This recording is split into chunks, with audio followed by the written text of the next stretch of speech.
All right. Should be live now. Neato. Let me let's get the royalty-free music started up. Let me bring the chat back up. I could really use a third monitor.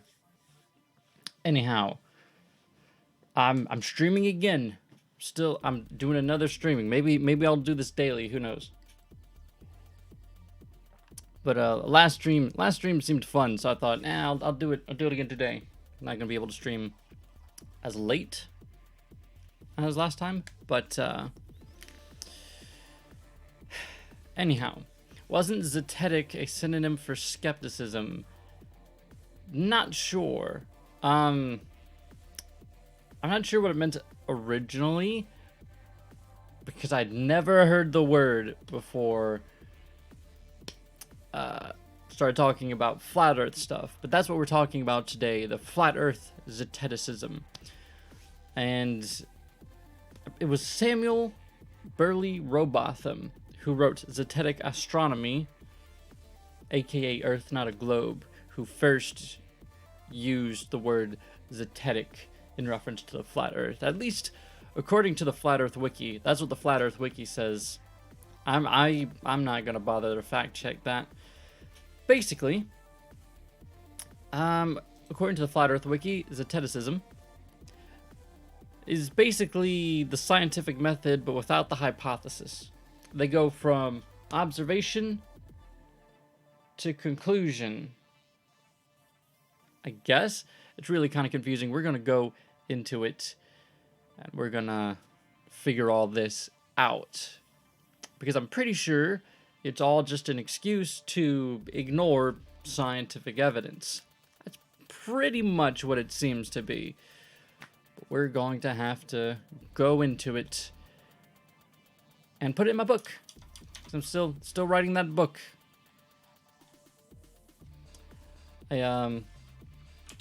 Earlier I was looking through Zetetic Astronomy, and I was just adding in a whole bunch of claims that it makes. And I thought, we'll just do the Zeteticism thing.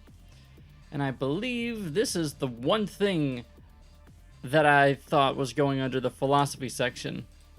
Because I remember, because I said, there's something that I wanted under the philosophy section, but now it's empty. It was Zeteticism. And now remember. And I don't really know what to call the chapter. We'll call it something.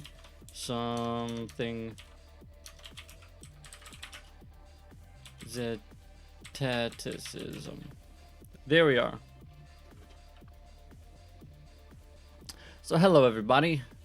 Welcome to the stream. Gonna lurk and listen, maybe jump in. No problem. Most people who watch streams are lurkers, and that's perfectly fine. I'm one of those people too. Anyhow. Alright. Here's your daily reminder not to feed the trolls. You will see trolls in the chat. You always do when I have the word flat earth in the title of the stream. Just don't feed the trolls, and ideally they will go away. That being said, not all flat earthers are trolls. Just, you know.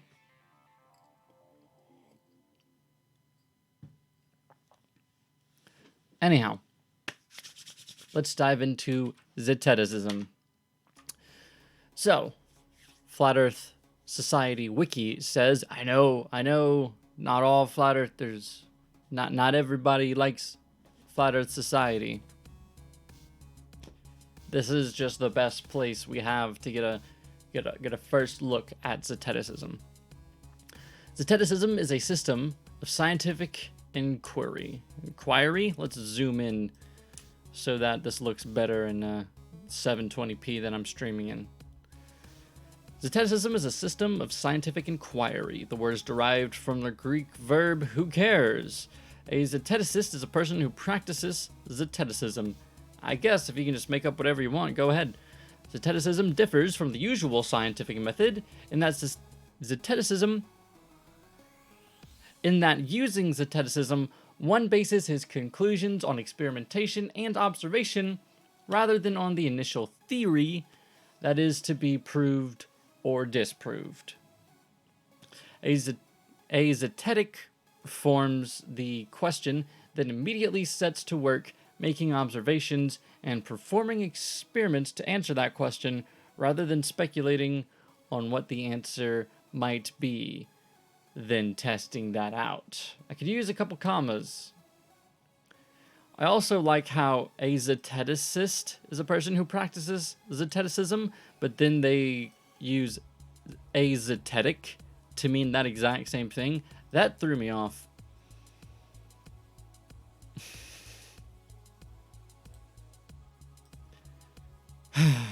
All right.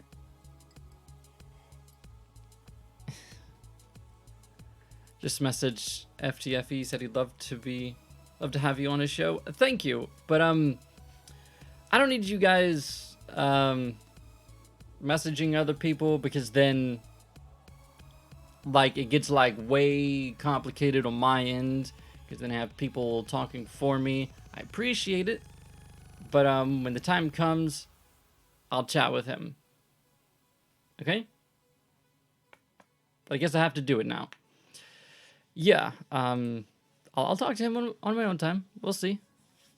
But it's good to know. Good to know. It was just a one-time assist for me. Okay, I got you. Don't worry.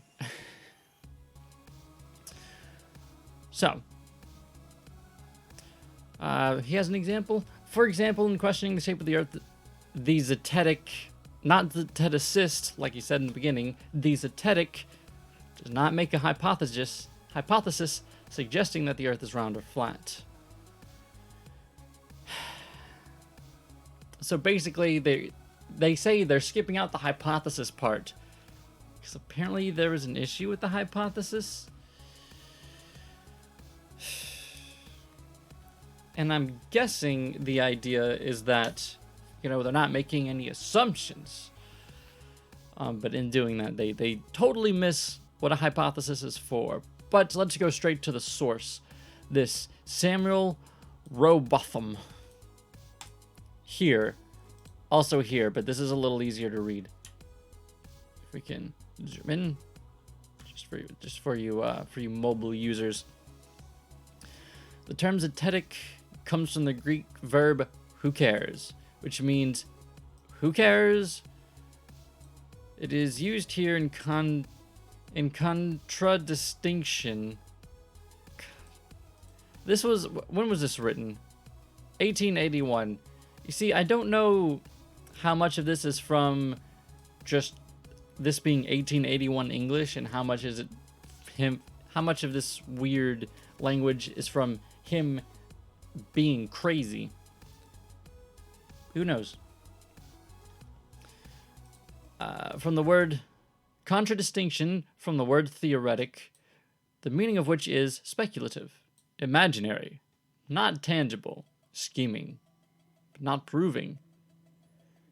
Okay, so I want just a basic, straight to the point explanation of exactly what Zeteticism is, and I doubt we're going to get that, because flat earthers, they just don't they don't produce material that way. They don't get straight to the point. I mean, ahoy hoy, I mean hello. Hello all of you flat earth researchers, debaters, and debunkers. I forgot to say that at the top of the stream. That's gonna be my thing now. Totally original.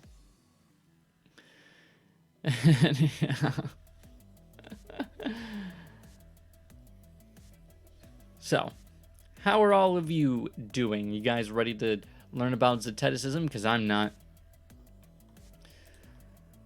I've been hungry. I've been very hungry. Just all the time.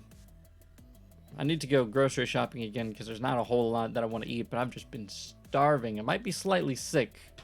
Sometimes it's hard to tell. None can doubt that by making special experiments and collecting manifest and undeniable facts, arranging them in logical order and observing what is naturally and fairly deducible therefrom, the result must be more consistent and satisfactory than the contrary method of framing a theory or system, assuming the existence and operation of causes of which there is no direct and practical evidence, and which is only claimed to be admitted for the sake of argument, and for the purpose of giving an apparent and plausible, but not necessarily truthful explanation of a phenomena. All theories are of this character. Supposing, instead of inquiring, imagining systems instead of learning from the observation experiments. But this is just a quote. This guy loves to quote other people, which is not totally useful to us because he's quoting stuff from people from 1881 and before. So, for these types, it sounds like hypothesis equals assumption. I bet that adversely affects the design of their experiments. Precisely. That's what it seems like at first, but let's not make any assumptions. Let's not make any hypotheses. Let's just delve into it and then form our conclusions. How about that? That's how we're supposed to do it. I don't fucking know. I wonder how malformed zetetic questions are without the hypothesis step. I don't know. It's kind of confusing because in some sort of way you could say that the questions are hypotheses. Like, I don't know, the question, what's the shape of the Earth? Well, let's find out. How different is that from saying, I hypothesize that the Earth is flat. Let's find any evidence for and against it.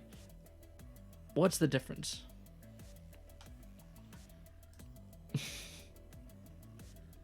Back already. Neat. Shirt looks familiar. No. No, it does not. Don't worry, I shower. All of my shirts look the same. All of my shirts are black or close to black and have horizontal stripes. I can forgive you for thinking for confusing this for the last one, for thinking that I wear the same shirt 2 days in a row. Ready to get dumber. Oh boy. Neither. Why is neither? Why is this? Why is that a hyperlink? Where does that go?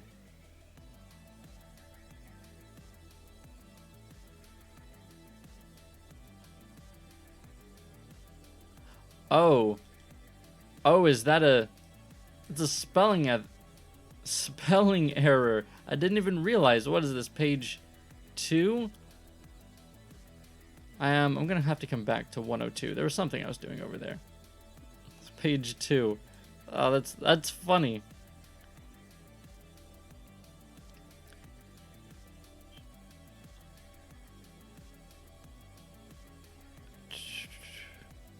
All theories of character.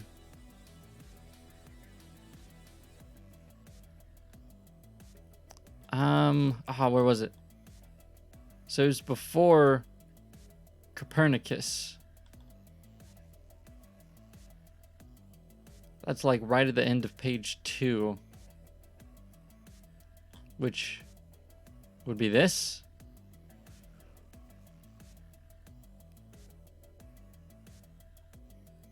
Neither. Neither. That's funny.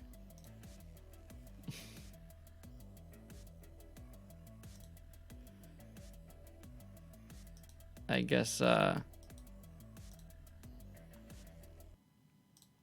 maybe you fix that in the second edition. I don't know. Anyhow.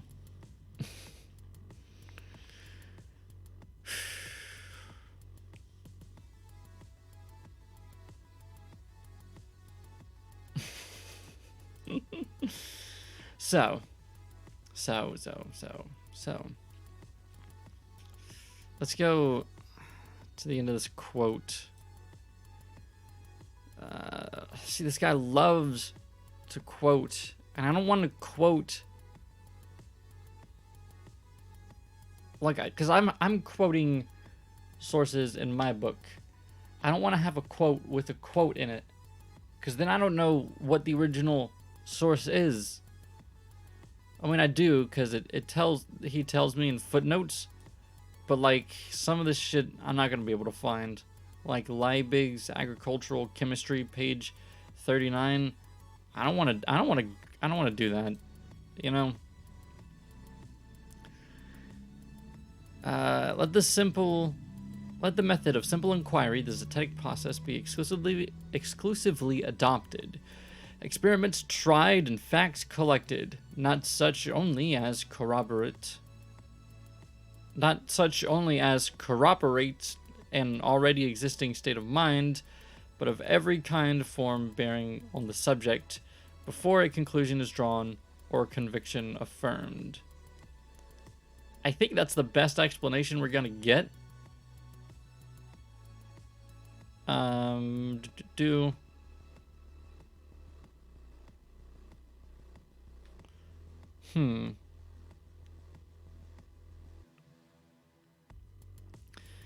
The Zetetic process is also the most natural method of investigation. Nature herself always teaches it. Okay, sure. It is her own continual suggestion. Children invariably seek information by asking questions, by earnestly inquiring from those around them. Fearlessly, anxiously, and without slight regard for the consequences. Nobody cares. Nobody cares. If then both nature and justice, as well as the common sense and practical experience of mankind demand, and will be content with less than or equal to the Zetetic process, why is it ignored by and constantly violated by the learned philosophy? What right have they to begin their disquisitions with fanciful data, and then to demand that to these all surrounding phenomena should be molded? So I think that's... So I think the thing is, the claim is that Zeteticism is better than theorizing. I'm fake? What do you mean from 33?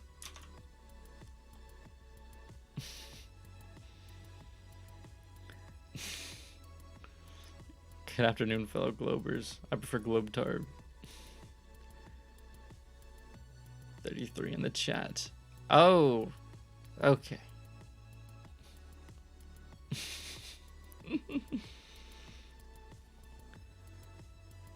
Hello. Hello, all.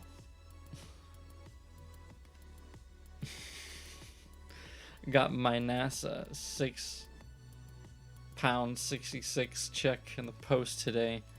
You did, I guess you get it a bit earlier in England, Britain, UK, whatever.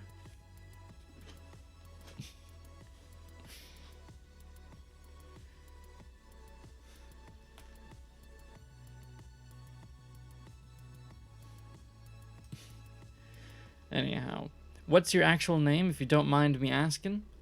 Keith. Keith Hood, which is the same name as my Twitch channel. Not that, you know, just, that's my name. Yeah. So, I think this is a good quote to put in here.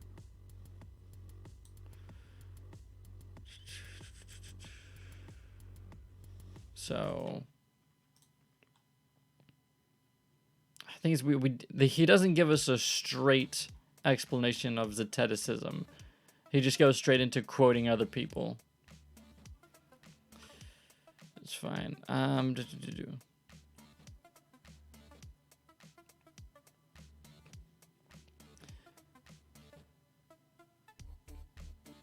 Maybe this is him kind of explaining it.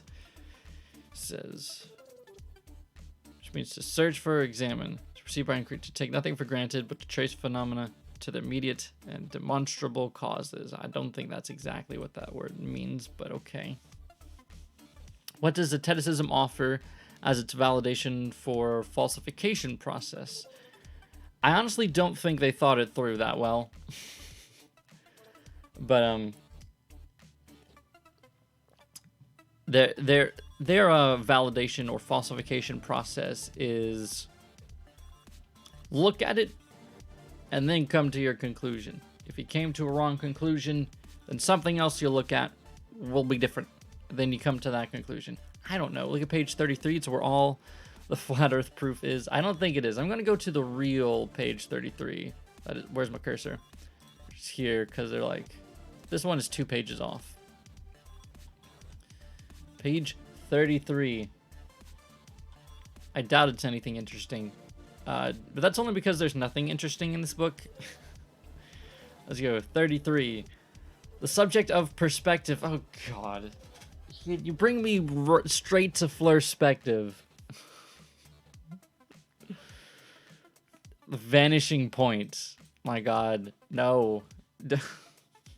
Right. That's where all the flat earth proof is. Flirspective. Got it.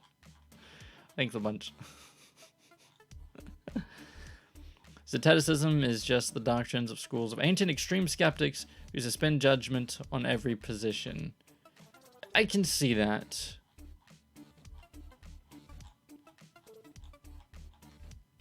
I wonder if we can find any information on Zeteticism outside of flat earthers. Zeteticism. What is Zeteticism? From zeteticpath.com. Then we got Flat Earth Society. Wiki. Wikipedia. French. No.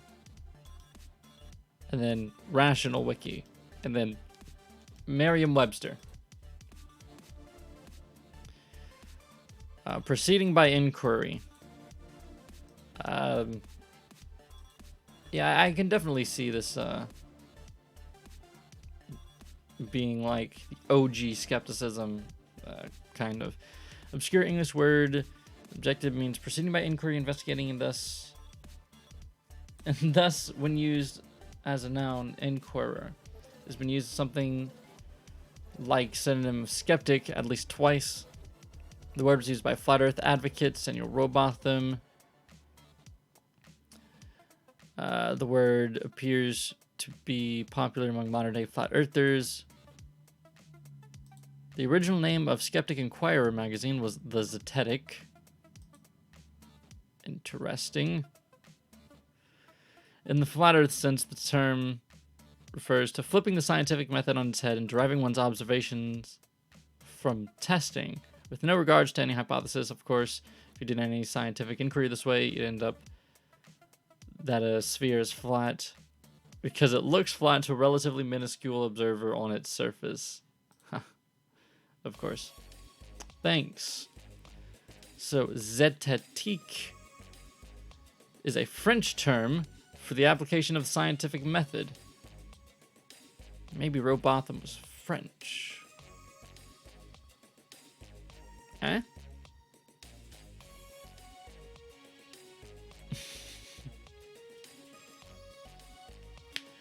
File teachings of Pyrrho, ancient philosopher. Okay.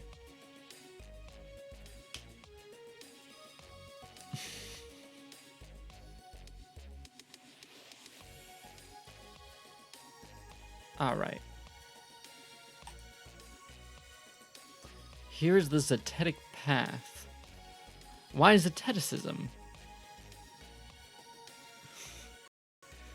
It seems most troublesome development in the concept of post-truth era. Post-truth. Okay, all right. Oh, I've been to this website before. It's so badly done.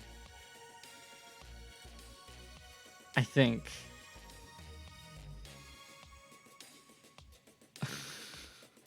Okay, so this is just a video. Yeah, anyhow, this is beautiful. Thank you. So there's not a whole lot of information out there, but it does seem to be a genuine word that means something. Not what I wanted. Anyhow. Speculative faith? I totally missed that.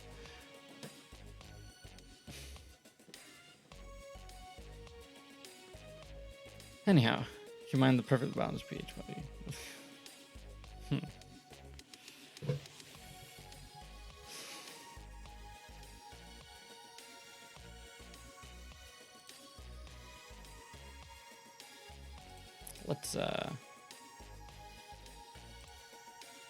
let's go there.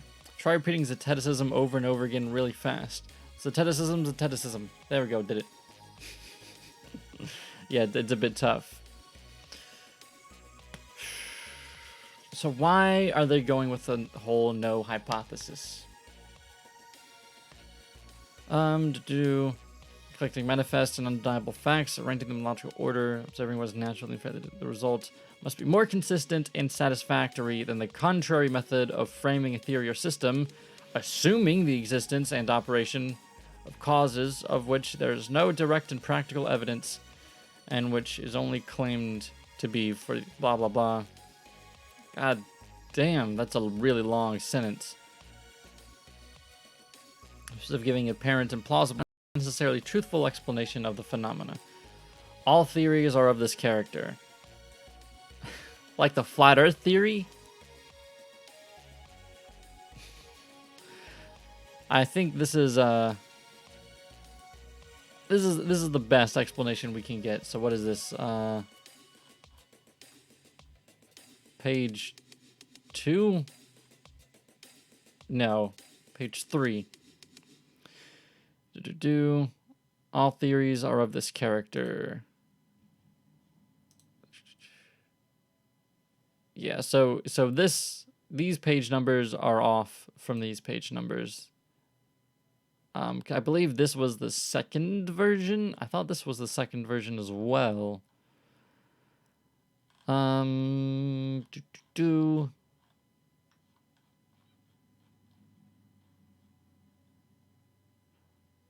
Let's see. Does it matter?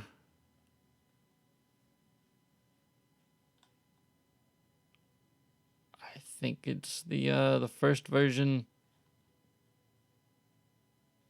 Did you pause the music? No. No, it's on the wrong tab. All right, so here we are. That's a good starting point.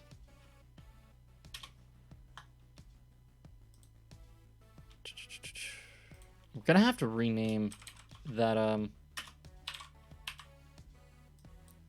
this section. Let's say Zetetic Astronomy / Earth, not a globe, page 3. I know that's not a proper citation. I'm going to go back and change the citation, which I actually probably should do soon, but that'd be super boring. Let's go here. I'm gonna bring this over here and then bring this over here. Let's see, blah, blah, blah. Where is it? Here. None can doubt that by making special experiments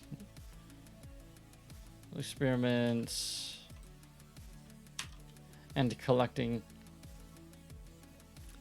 collecting manifest and undeniable facts, arranging them in logical order, and observing what is naturally and fairly deducible, the result will be far more consistent.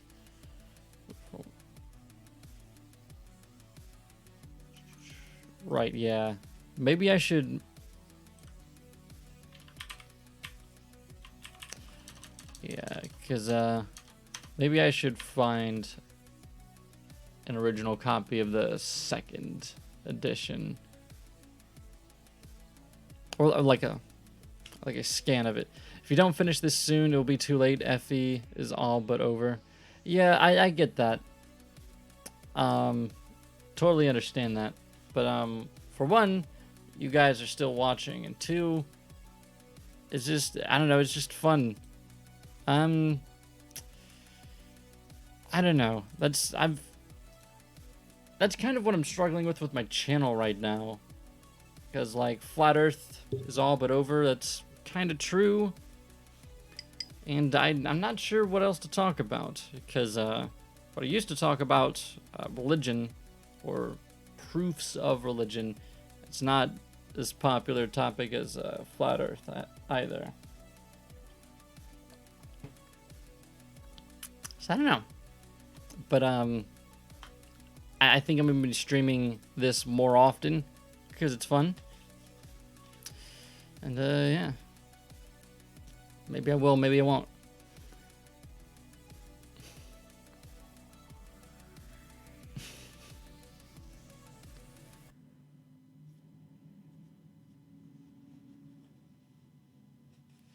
So,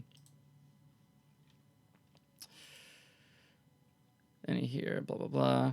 Observing was naturally fairly deducible. The result will be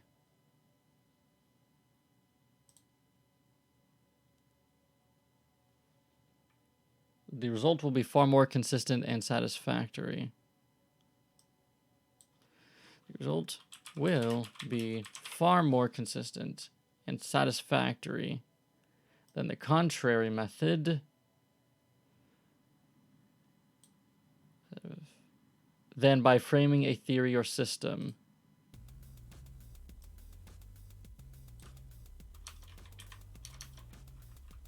By framing a theory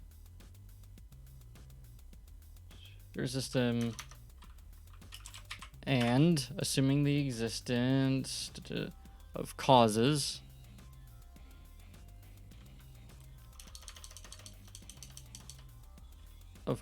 of which there's no causes for which there's maybe, you know what, I'm just gonna type out the rest of this. Causes for which there is no direct evidence and which can only be admitted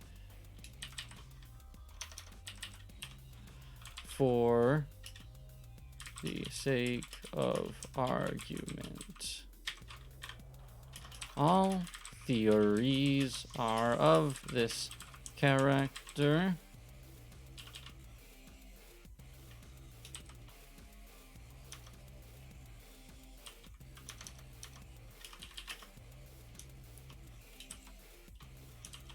Supposing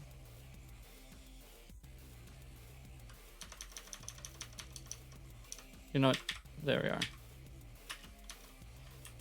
That's all we need.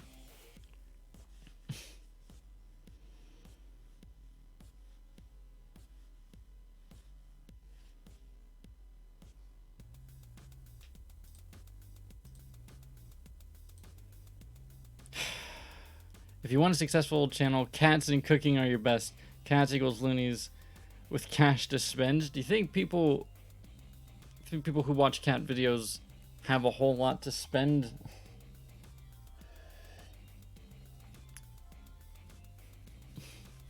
There's tons of crazy on the tube. The listed channels. Want a copy of it? Sure. Send me a link, either an email or Discord or whatever, and I'll definitely take a look. Also, you need moderators in here. We used to have mods. I don't know where they went. Not just cat videos, but proper cat stuff. Oh, okay. Is this because I used an S instead of a Z?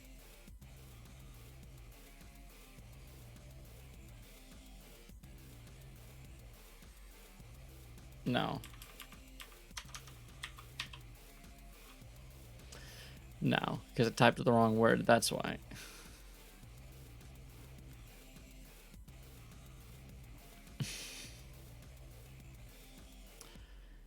Anyhow, so I think Flat Earth Society gives a better explanation. Can we? Here we are.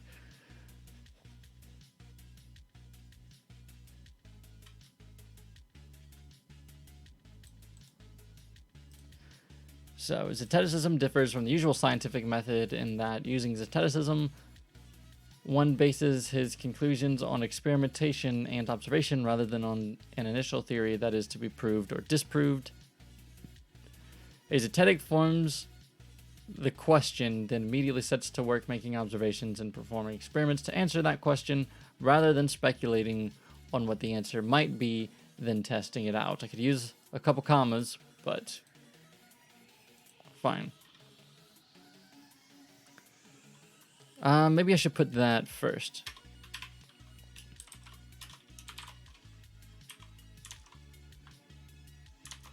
I'll do the citations afterwards. Zeteticism differs from the usual scientific method in that using Zeteticism, one bases the conclusions on experimentation, observation, rather than on initial theory that is to be proved or disproved. A zetetic forms a question, then immediately sets to work making observations and performing.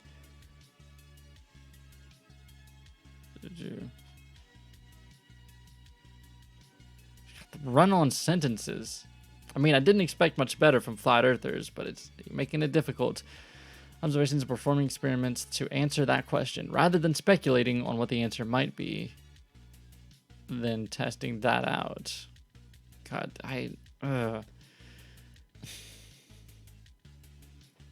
So, that's pretty much it. Let's do a little bit of boring stuff. Zeteticism. Quotes. What is this? 2015. We'll say Zeteticism. And then we need to add that here. We'll say Zeteticism wiki article.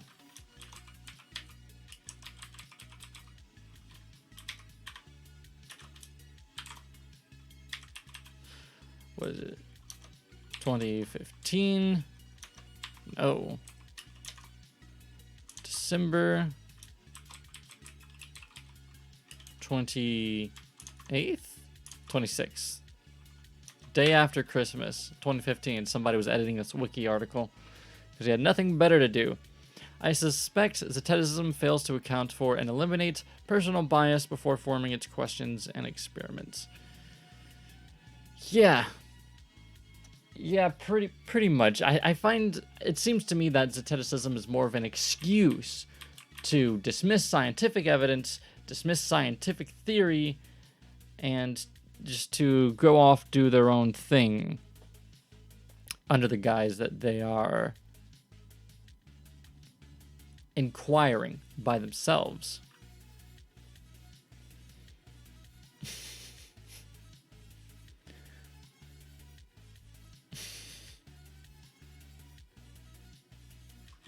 Here, go retrieved from there. So now we need to do Earth and on a globe. Let's go to citation machine to make this easier. Because the thing about zetetic astronomy is that it's written by a guy who goes under a pen name by Parallax. Yeah, but his real name is Samuel Robotham.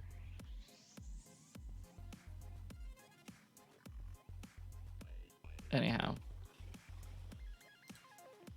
So if we create a citation, go to APA, then we go by Zetetic Astronomy.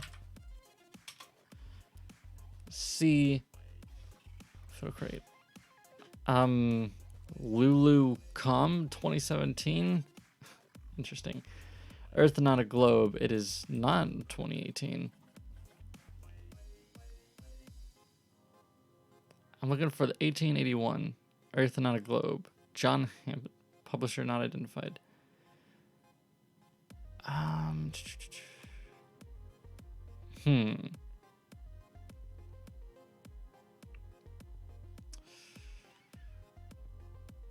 Let's try this one because it has the right year. Let's see. John Hampton. No, it's not John Hampton. God. I absolutely sucks. This sucks. All right. Let's just ask Google how to cite a book with a pen name and then APA, because that's what we're using. We're using APA.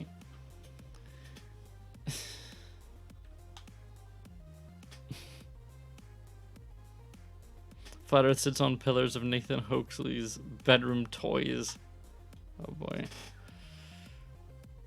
Pseudonym. That's what I was looking for.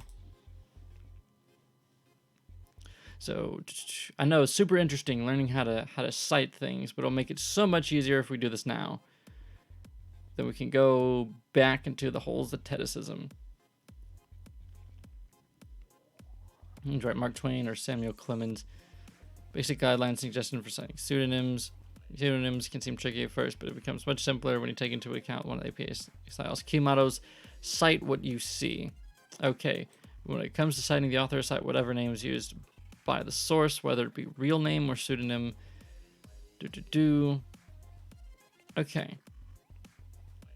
In-text citation. Okay, cool.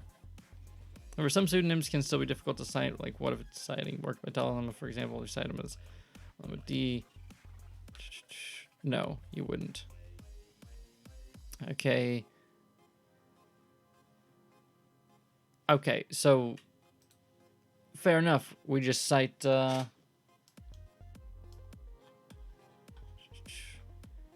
parallax.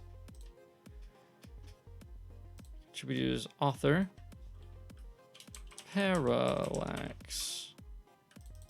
Fair enough. All right. Citing the whole book. The name is Zetetic Astronomy. Earth, not a globe. There's no cover. Interesting. Let me bring one of these over here.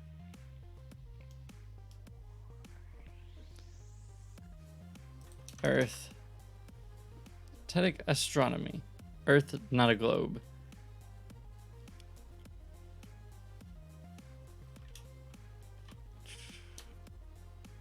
Let me capitalize. Me.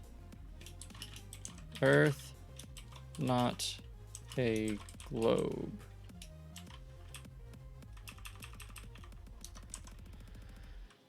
Volume edition series? No. Publisher.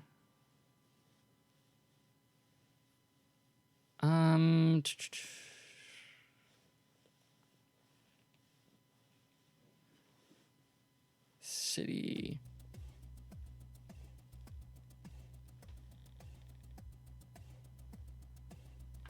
Okay. So year, no, 1865. I thought it was 1881.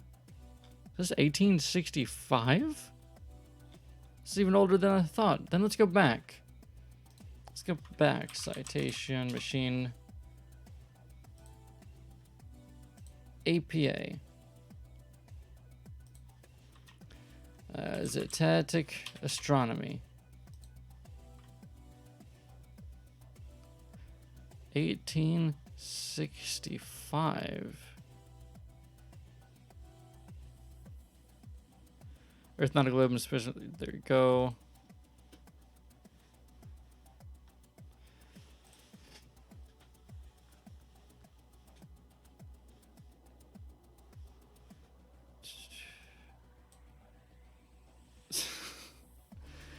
No.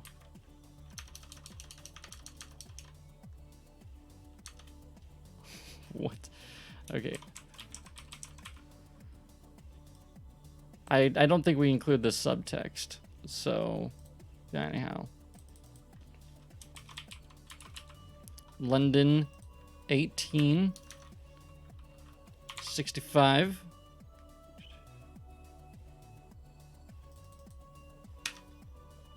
All right.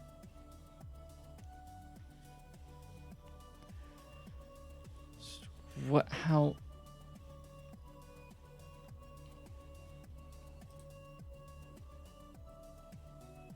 Is it Simpkin, Marshall, and company, I suppose.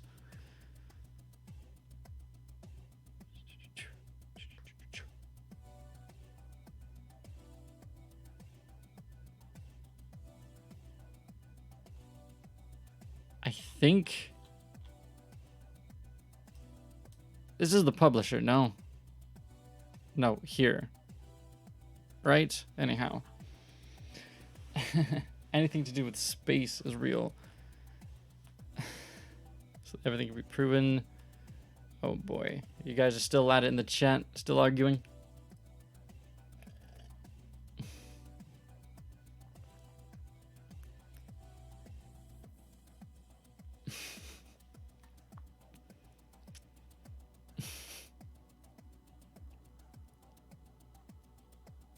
So,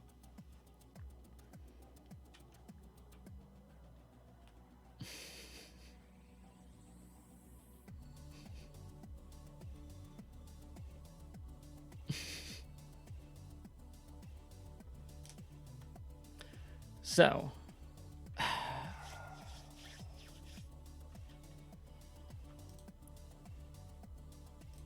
create citation.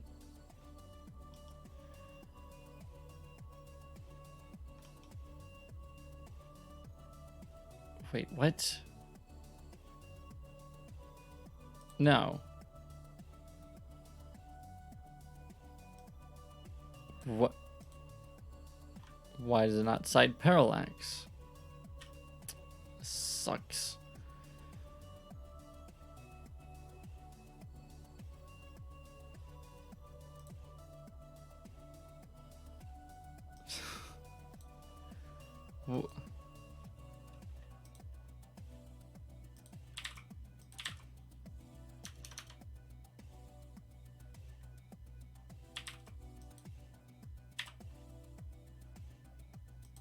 Do I need the middle and last in order for it to show up? Yeah, what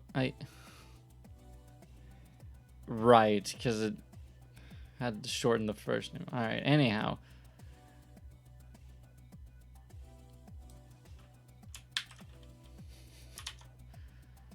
Oh, that's so annoying. Anyhow, A, B, C, D, E, F, G, H, I, J, K, L, M, N, O, P. Here.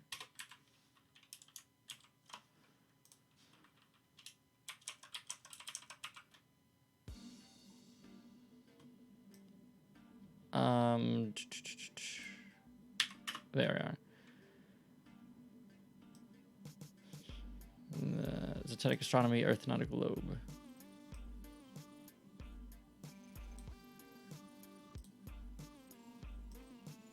I think, yep, that's good enough. You go parallax 1865. That's how we do it in text. Blah, blah, blah. Slash Earth. That'll find me all of this. Do parallax 1865 page 102.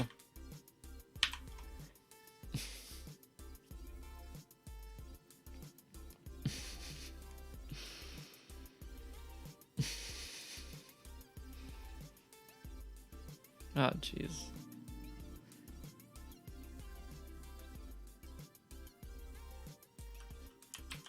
Is 1865, right? I need to make sure I get all this correct. 1865, right?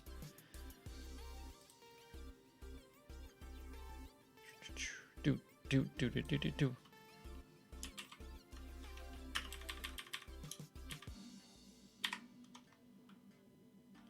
And then, all right, here we are.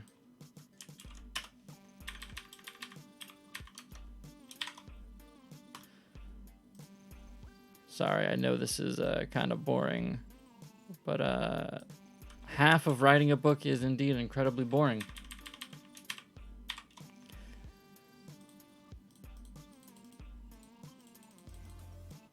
All right, there we are. So, here we are. I can tell you what Parallax is, one of the main gods of the DC universe, specifically the god of fear, whose power is drawn from the Sinestro core. Oh, of course. So he's the one who wrote this? Of course it was Sinestro. Of course it was Sinestro core. Wrote Zeteticism. Zetetic astronomy. Reading it is the other boring half, hey.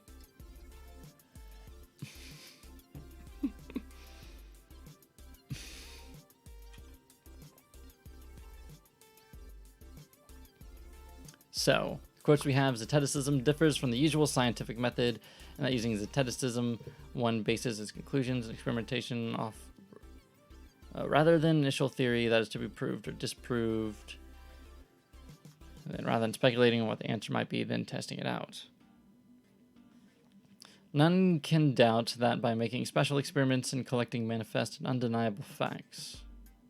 None can doubt that by making special experiments and collecting manifest and undeniable facts, arranging them in logical order, and observing what is naturally and fairly deducible, the results will be far more consistent and satisfactory than by framing a theory or system and assuming the existence of causes for which there is no direct evidence and which can only be admitted for the sake of argument. All theories are of this character. I think the biggest thing is that the flat earth theory goes against all of this. Like all of this. Because they create a sort of model and then admit that it don't right have proof of it, but this is how it could work. Right? So like the spotlight sun circling above us. There's no... They're assuming the existence of a cause, something that causes it to hover in the atmosphere, something that causes it to rotate, it to revolve around in a circle, something that causes that circle of revolution to change throughout the seasons. Zeteticism differs from the usual scientific method by being absolute horse shit. Exactly. I mean, in theory it works, but in reality it's just an excuse. Should I start? In theory, Zeteticism, I've spelled it so many times now I'm getting it wrong.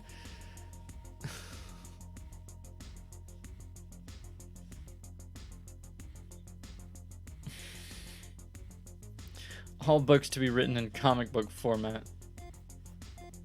All right, I'll work on the graphic novel after I finish this.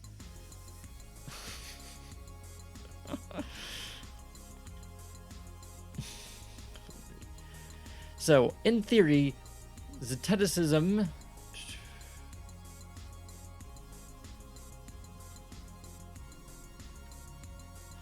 how do I put it? Zeteticism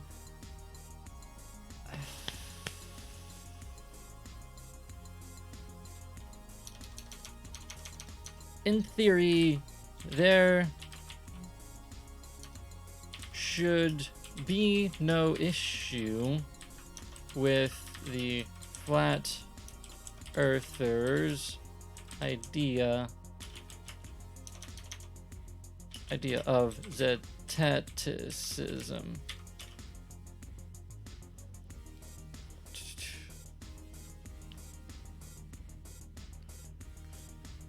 Do they? Okay.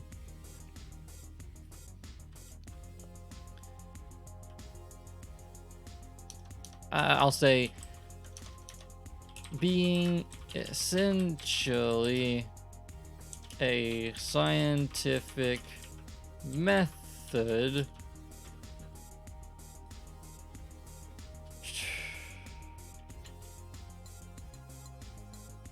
I'll say being close to the scientific method.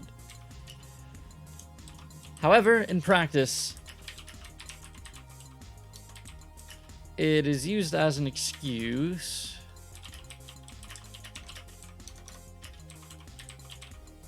Excuse for what? Excuse how? Can you imagine the Bible being written as a comic book? That would be fucking epic. They actually do have, I think they call it the manga Bible. It's a real thing. The manga Bible. Yeah. This is the manga. No, manga Messiah. That's what it was. Manga Messiah. And it's absolutely terrible. It is horrendous. It's terrible. It's not good. Do not get this.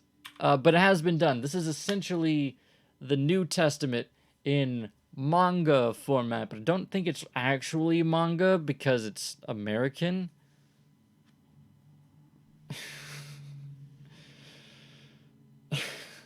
But it does exist. It is out there.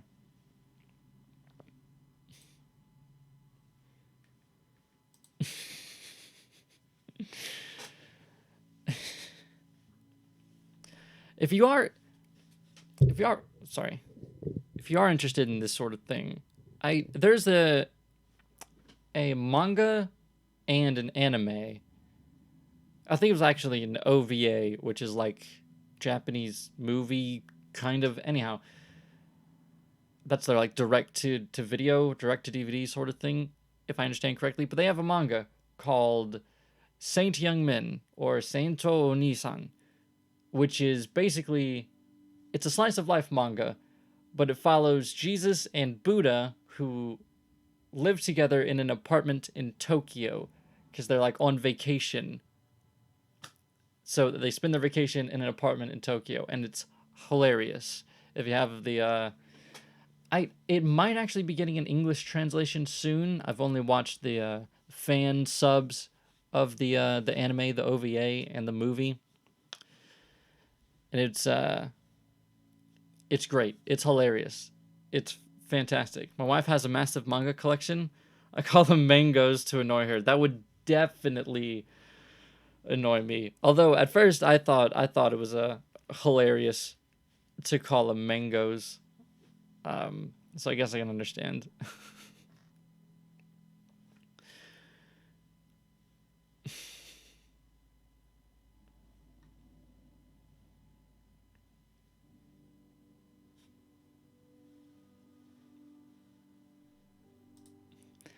Have you ever read Lamb, a book about the early years of Jesus? It's pretty good. I have not. I've not read it.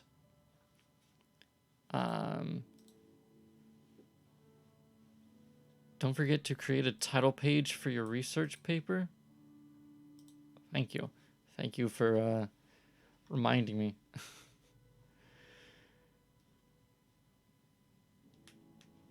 I know Jesus was also in, I think it was in Hikaru no Go, but I'm not entirely sure. But that manga has had every historical figure in it. Interesting. OVA, original video animation. Right, yeah. Yeah, so that's their direct to video sort of thing. But they did have a movie, a Saint Young Men movie, and an OVA. And they're two different. They're both hilarious. Anyhow. So.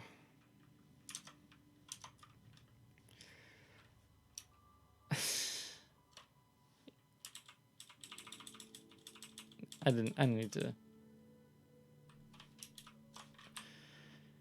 However, in practice, it's used as an excuse to ignore scientific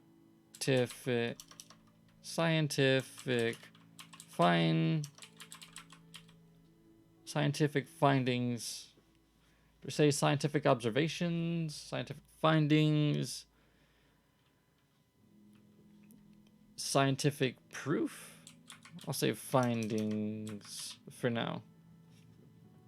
However, in practice, it's used as an excuse to ignore scientific findings and substitute them for what the flat earther can observe with his own eye. With his own eyes.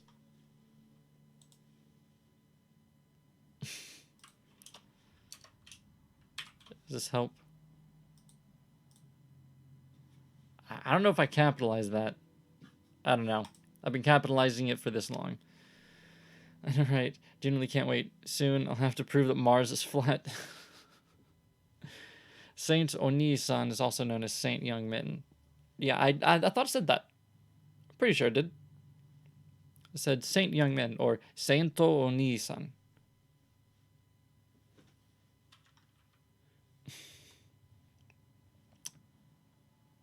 But yeah. So feel free to read and watch that instead of whatever the hell it is I'm doing, because this is not interesting.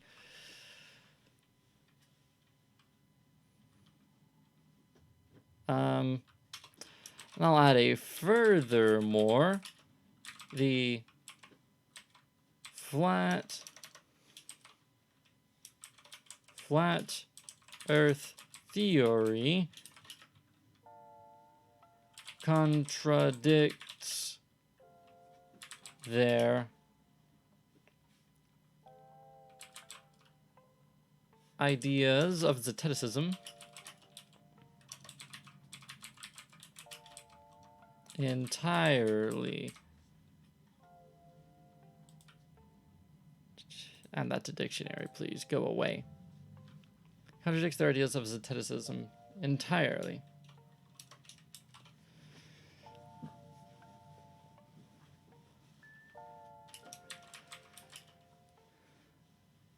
They create models of the Earth, including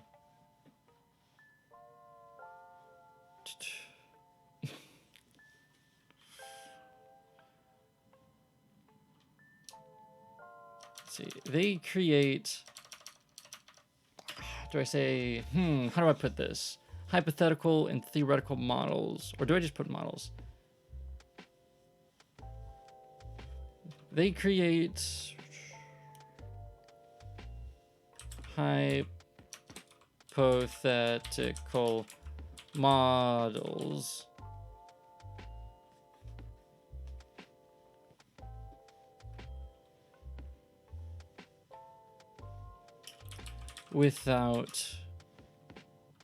hypothetical models without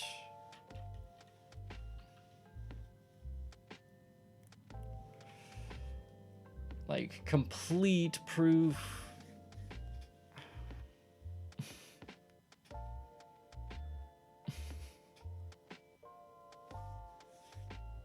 Also, there's the cat Bible, hilarious take on the Bible from the perspective of the cat. Yeah, that was a lolcat Bible. Yeah. Didn't they, like, they stopped at, like, Genesis or something?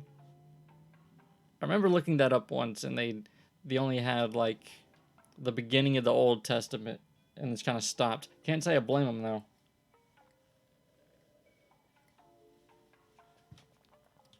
Repeat that sentence about hypotheticals.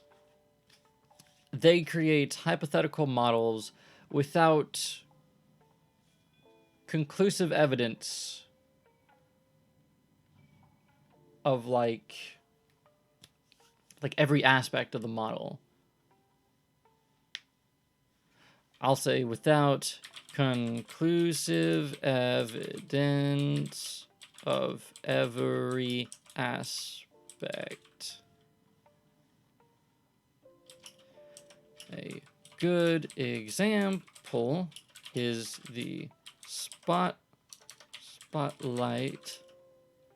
sun revolving around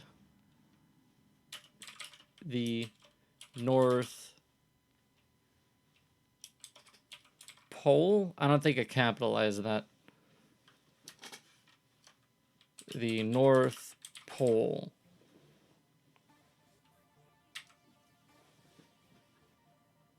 I gotta take a potty break. I'll be right back. Don't you go anywhere.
Hand sanitizer. I hope everybody out here who watches this stream washes their hands or uses hand sanitizer. Ideally, you'd wash them with soap and water, but sometimes you're pressed for time. Anyhow. So, how is everyone doing?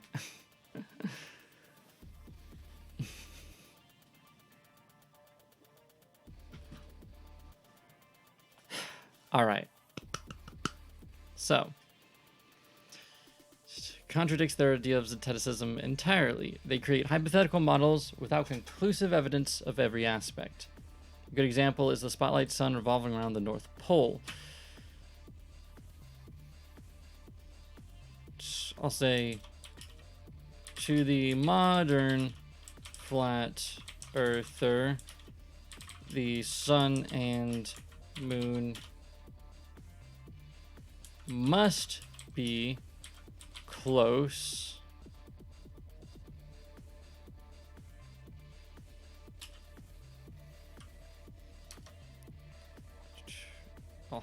I'll italicize must be because we need emphasis on that. Try the Zetetic method allows them to hypothesize possible alternatives without the inconvenience of the physical reality of their theoretical model interfering. I'm not sure that's what I want to get across either, because the Zetetic idea is that they don't really hypothesize, they don't really theorize, they just kind of observe and then draw conclusions from that. That's all they do. So I wouldn't say that the Zetetic method allows them to do that. Because, I mean, they do that, and it goes against Zeteticism.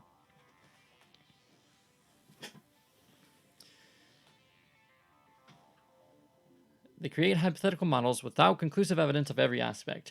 A good example is a spotlight sun revolving around the North Pole. As a modern flat earther, the sun and moon must be close, must be hovering, and must be revolving.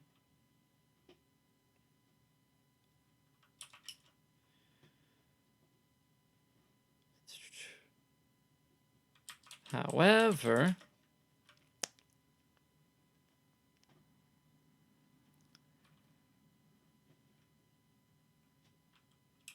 by insisting that this is the case, they assume the existence of causes for which there is no direct evidence.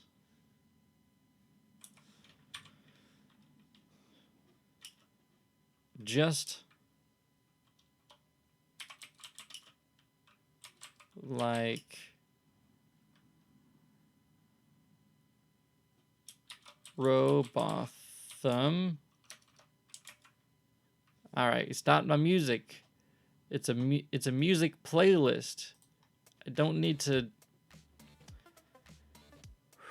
It's fine. It's fine.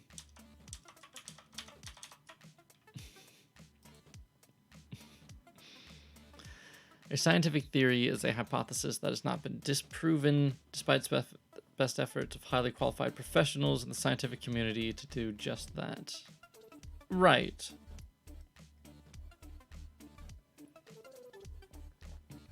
It's not like they get that, though.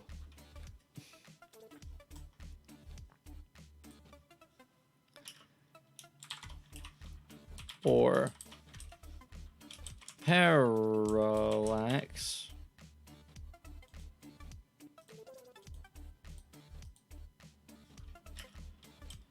Said not to.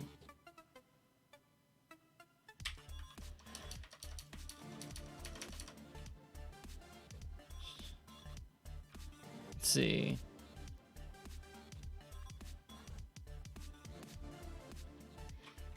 Complained about.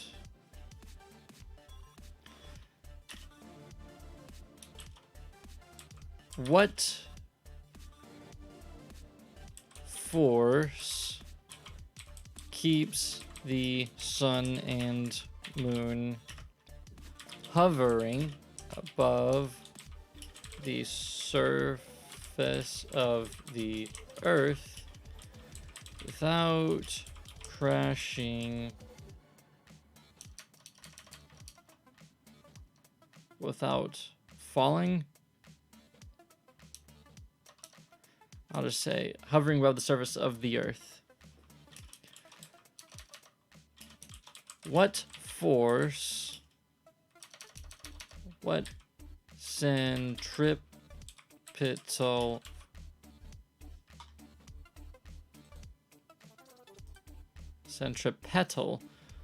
force causes these bodies to revolve?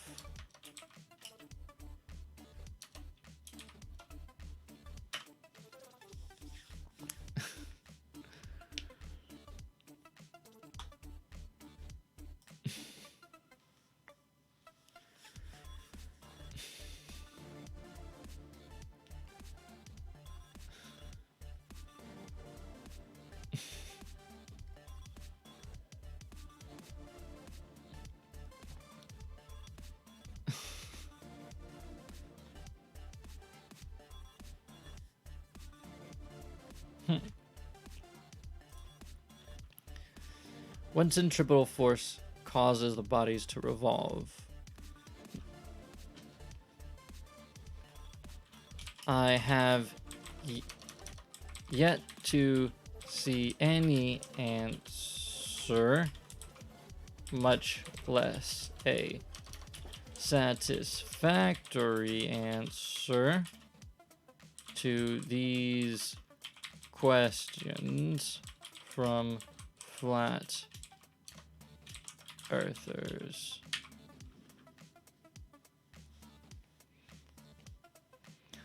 What force keeps the sun and moon hovering above the surface of the earth? What centripetal force causes the bodies to revolve? I've yet to see any answer.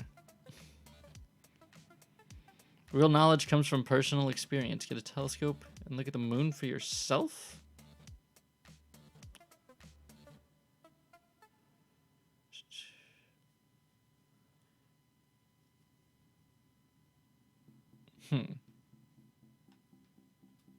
See, what side of the argument are these guys on?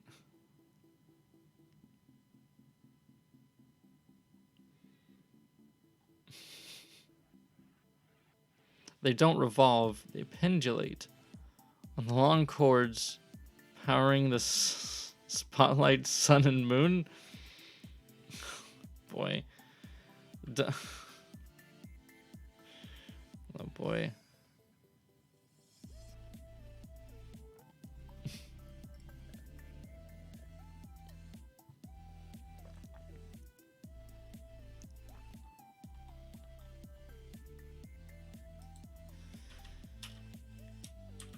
I'll say the Flat Earth Society likewise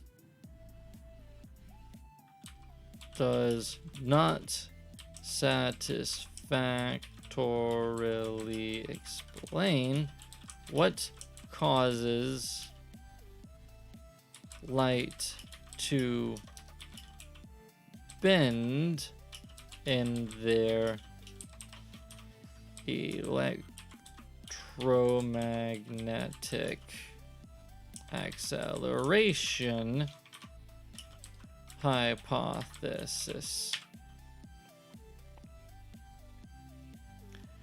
Just waiting. What causes light to bend in their electromagnetic acceleration hypothesis? That's good. That's pretty long, pretty wordy, but it's gonna have to do.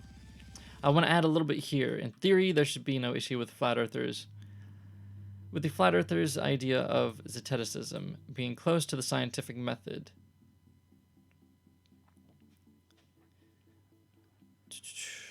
However, in practice, it is used as an excuse to ignore scientific findings and substitute them for what the flat earther can observe with his own eyes.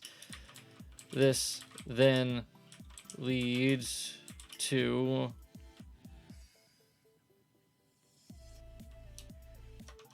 this could lead to incorrect conclusions, as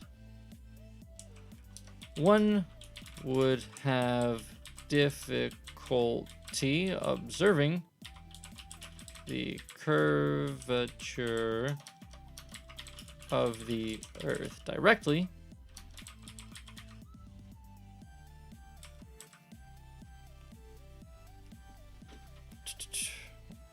observing the curvature of the Earth directly without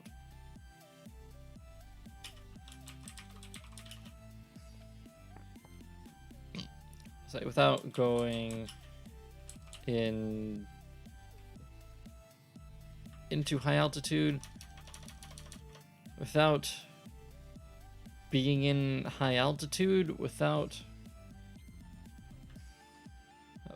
going to high altitude.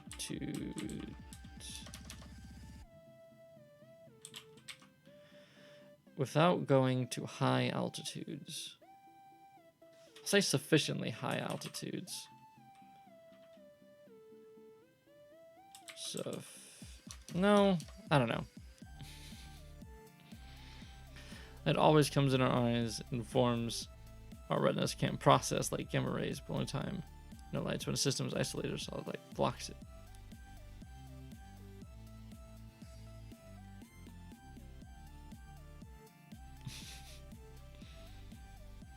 Einstein spoke about space warp, but Zetetics would question the space weft.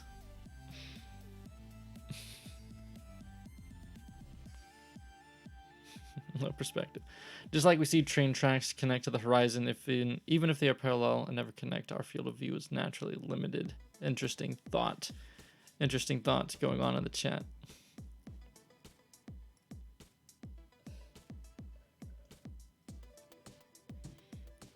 So, that's why we can't see power cords from the Earth. Is the opposite side from us.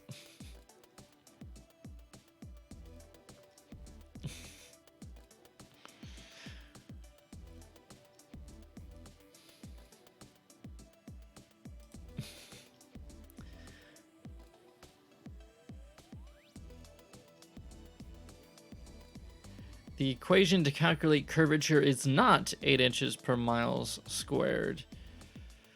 If that was reality, then we see the horizon lines bending from left to right. No, I think you misunderstand how we would see things on a spherical Earth.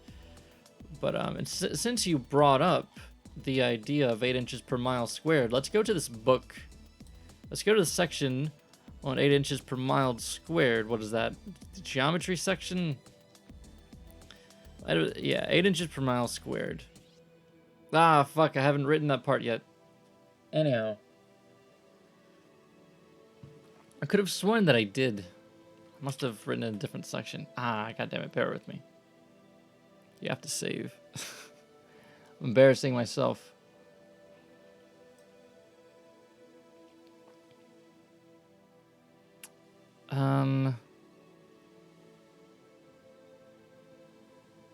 I was thinking of bending of light, which I did totally unrelated math. Anyhow, I did a whole video about it. There's something like your calculations are wrong. Like Flat Earther's math is wrong. But it is not indeed 8 inches per mile squared. 8 inches per mile squared is an estimation that is used by observers. Used by just how long was that video? I don't think it was terribly long, but it's used by what's the word for it? Surveyors. That's an estimation used by surveyors over short distances, but over the longer distance you go, the less accurate it is.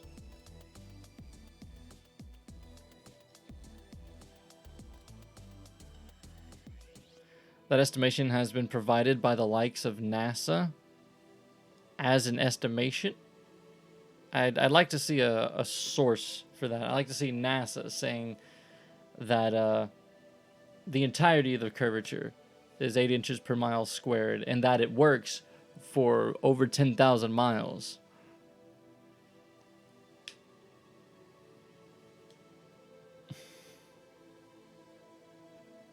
Because I'm pretty sure the likes of NASA use a reference, a model of the globe, which is indeed a sphere, and they use that for a number of purposes. What is the reference? Was it the reference sphere? I forgot what they call it.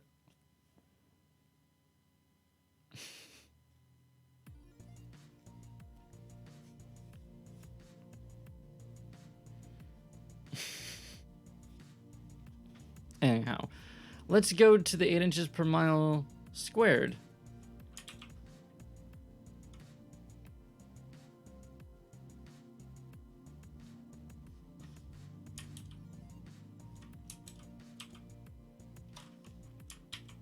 I thought I hit Control S, but I guess I hit Control Z.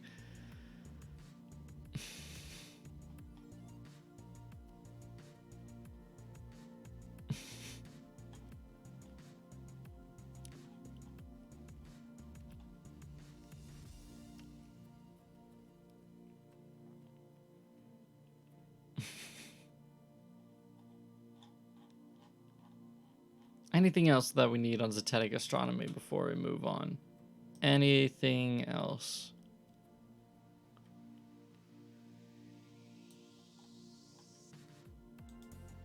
Let's update the index.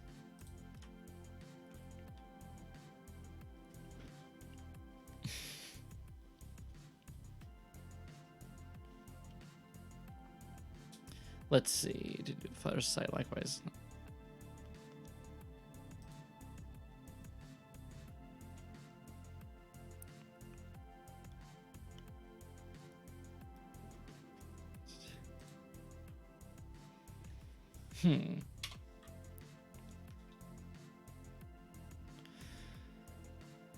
Okay, I want to include a bit about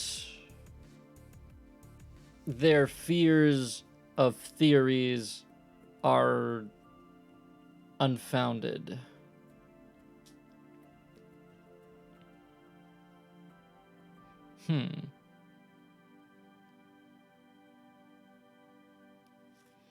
Instead of saying in theory, I'll say ideally. Because I know they don't like their theories. Dude, you can't even debunk a wet paper bag. Sure.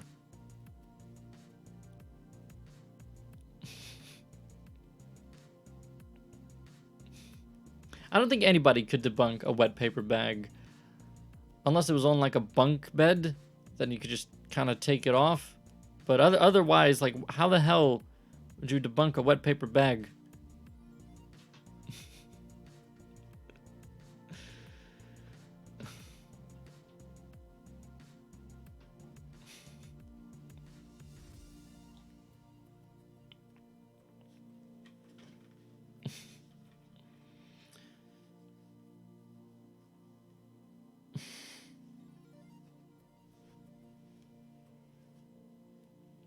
Wet paper bags are real. Yeah, they've been shown to exist. Yeah. So.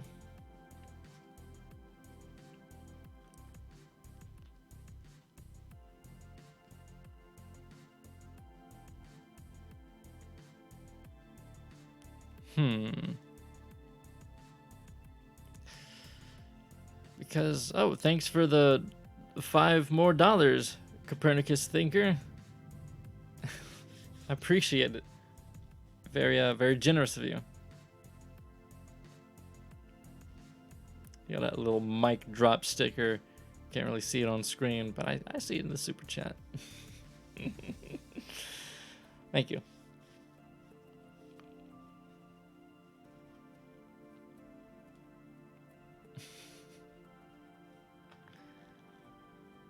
Why are you guys thanking him?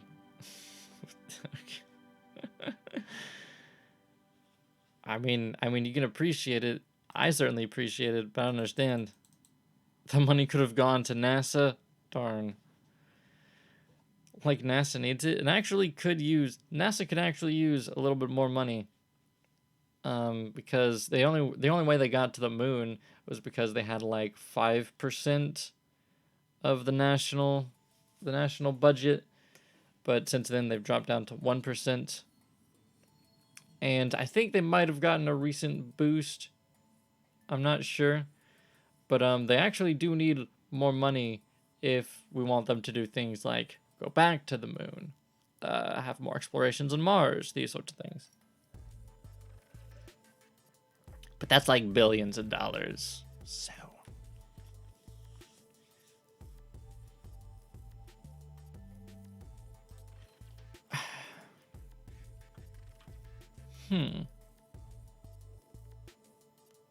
They did receive an increase in the latest budget proposal. Okay, sure, that's what I thought.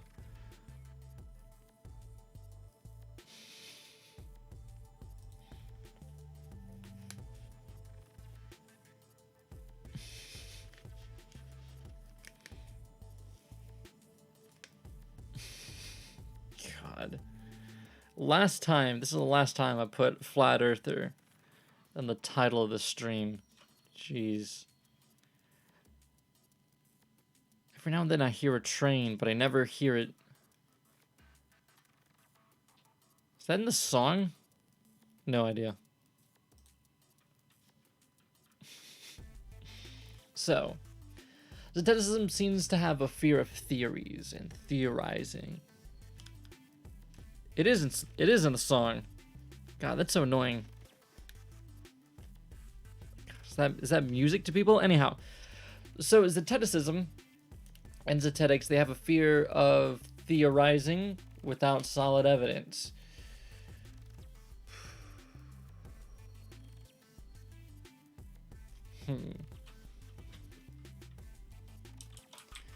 I'll say, when the scientific community...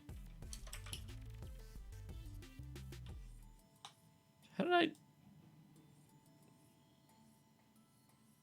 Oh. A little bit of a typo. Forms a theory or a hypothesis. It is not to assume nor to assert that it is indeed true. Keeping in mind that in this context, a theory is a collection of ideas. like a string theory. It's a collection of ideas that hasn't been thoroughly proven. That's what we mean. Well, it's $5, not $5 million. $5 would help me more than it would help NASA. That's true. That's true.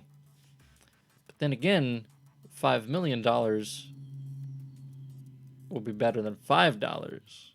So...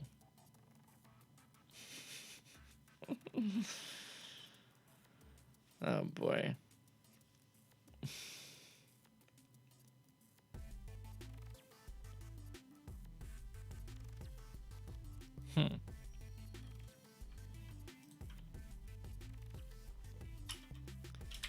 Instead,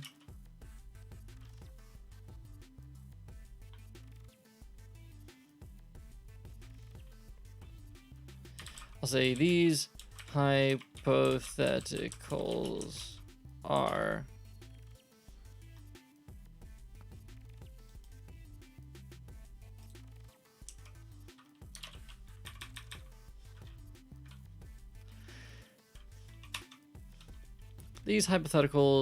are created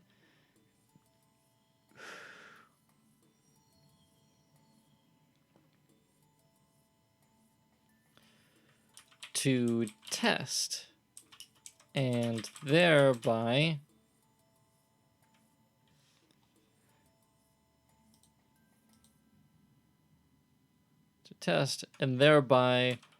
find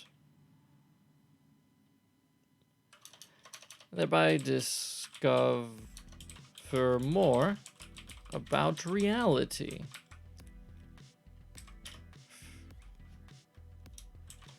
These essentially are questions.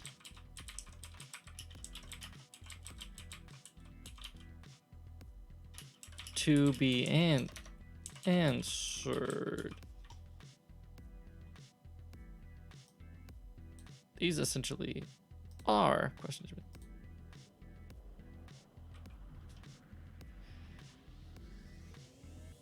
All right. Essentially are questions to be answered. What is the scientific theory? What do you mean? What is the scientific method? It's a sort of framework to, you know what, go to Wikipedia. But, it's a framework by which we go about performing experiments where you would make observations, then create hypotheses, perform tests for these hypotheses, draw conclusions, and then go back and then make more hypotheses, ask more questions, make more observations, these sorts of things. Every branch of science does it a little bit differently to match what you reasonably can do in that field and what you can reasonably be expected to do. But that's the gist of it. That's a SparkNotes version.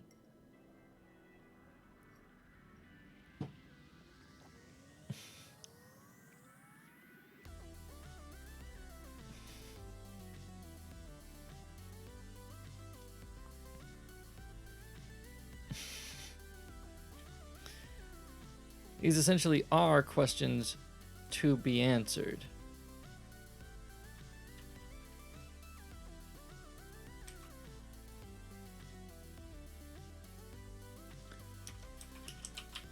And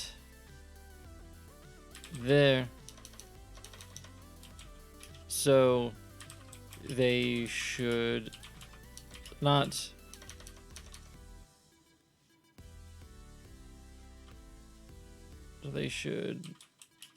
be, let's say, Zetetists.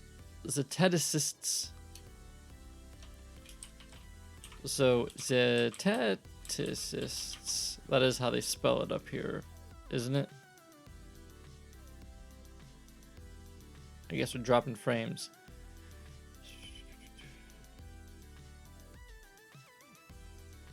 No, I don't have that bit quoted. A zetetic should have little reason to be averse to them.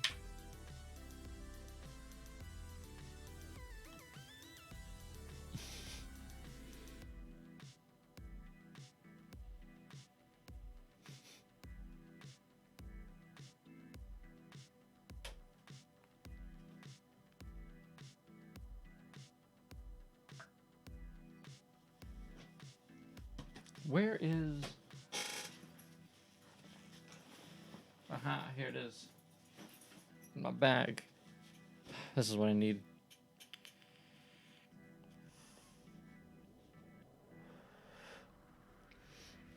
Yo, love your channel, my dude. Thank you.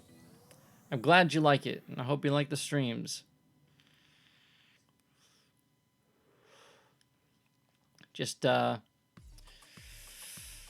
careful in the chat. These guys like to argue. By that I mean everybody. Everybody in the chat right now is arguing.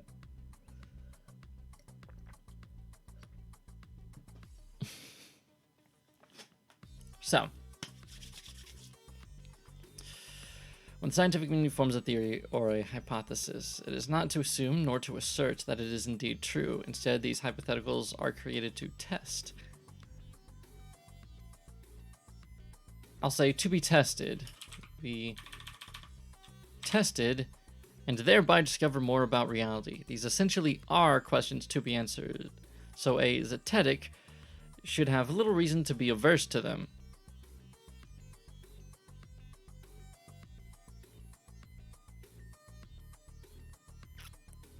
To ignore scientific findings and substitute them for the flat earther can observe with his own eyes.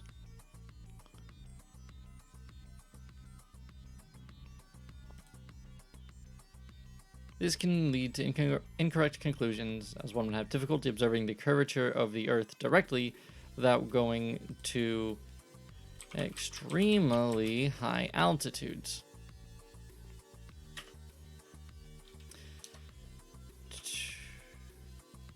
And that will create, what do I want to say, an unreasonable...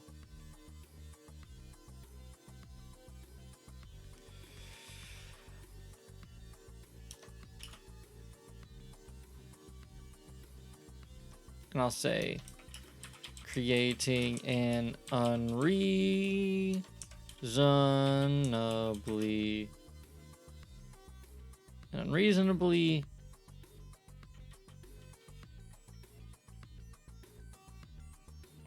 heavy burden of proof.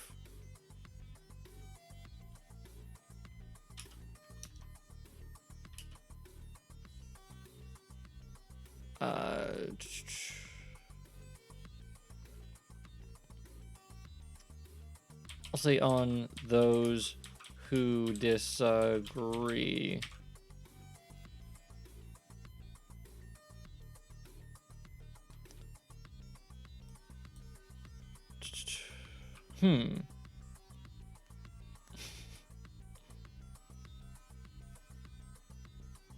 Density and buoyancy are real. Gravity is a theory.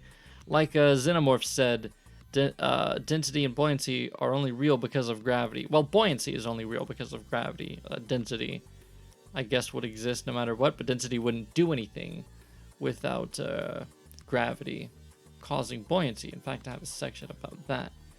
I believe I actually finished this one section about buoyancy. Let's see. Oh, God, I hope I did. No, fucking hell. That should be one of the first ones I did. Damn it.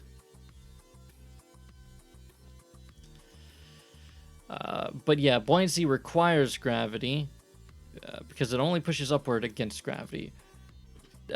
Buoyancy is caused by a gradient of pressure, which is caused by basically a fluid weighing down itself, like fluid above weighing down fluid below, causing high pressure to low pressure, which then will push objects against gravity. It's only up. So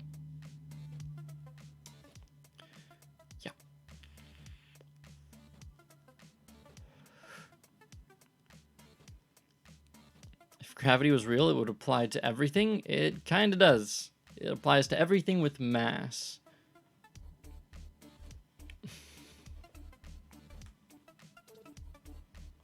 Theory is not knowledge. It is something that can't be proven. No, it is a collection of, not necessarily knowledge, but a collection of ideas, related ideas that explain a certain phenomena or related phenomena.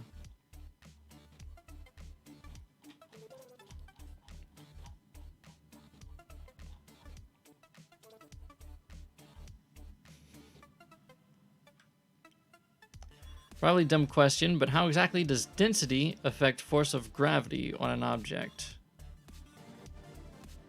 I've heard if it was a black hole, the same mass of a sun, it was the center of the solar system, things would orbit the same. I'm not sure if that question is directed at me. How does density affect the force of gravity on an object? It essentially doesn't. Because every object on Earth will fall at a rate of 9.81 some odd meters per second.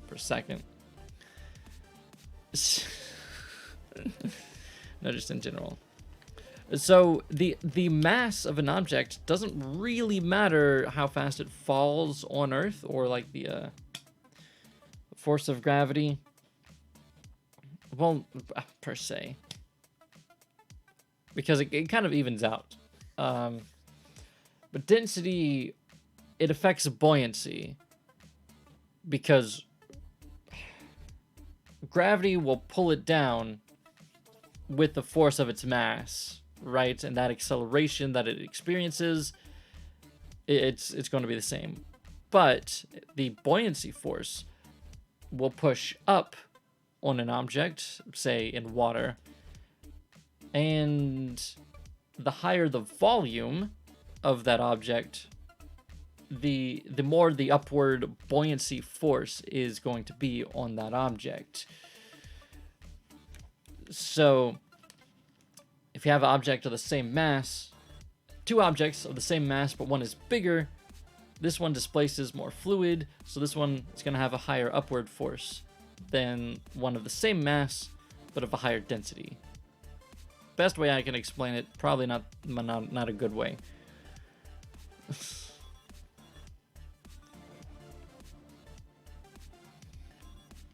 Not in science. Scientific theory is the best, most accurate explanation of a phenomena or feature of reality that exists because it's better predictive power than any other alternative. Sure.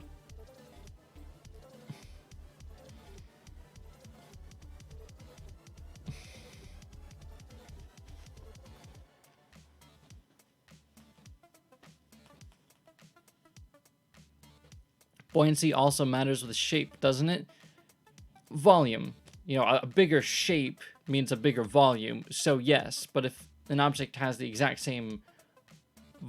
two objects have the exact same volume and weight, then they're going to be affected the same, no matter the shape. Like if you have a... I don't know. Like, let's assume that these two were the exact same size, which they're not. This is like twice the size of this. We have two bottles that hold the exact same amount, and like the caps were even and everything. Even if one was elongated and one was short and fat, it would have the same buoyancy force applied to it in a fluid.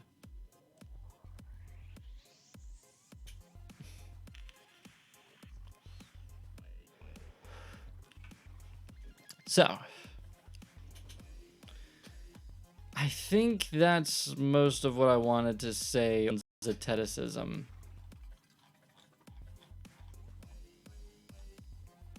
So what do we go into next? We should go into the big ones, like 8 inches per mile squared, or density being for buoyancy. So what time is it? Yeah, we got time. We got plenty of time.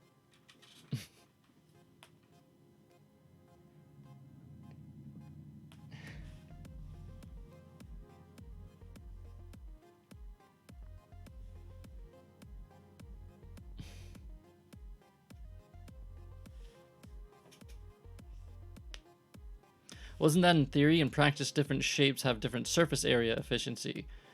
More or less surface area, creating different pressures. Not quite. I might guess maybe. But it really has to do with the volume. It's...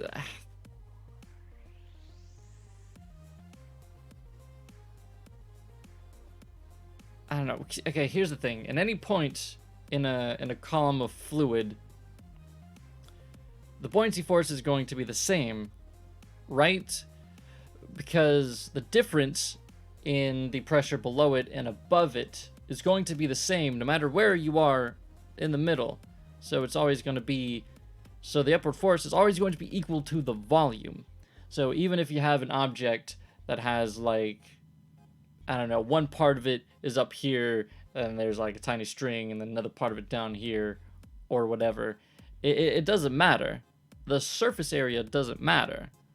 The placement doesn't matter. It's the volume.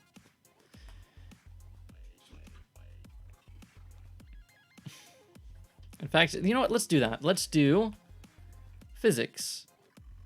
Gravity, buoyancy, or density accounts for gravity. I want to find a good quote. But I'm not gonna want to go down that rabbit hole.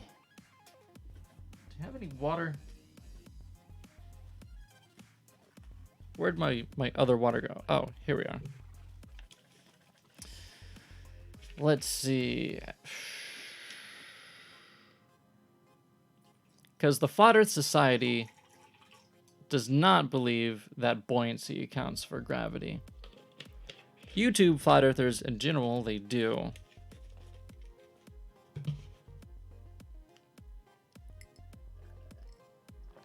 So we're not going to be able to find an easy quote on the Flat Earth Society like perhaps I would like. Because if we go to, we search the Flat Earth Wiki for buoyancy with a Y.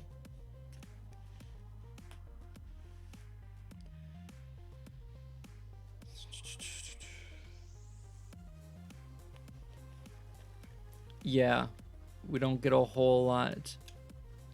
Well, if we just go to gravity,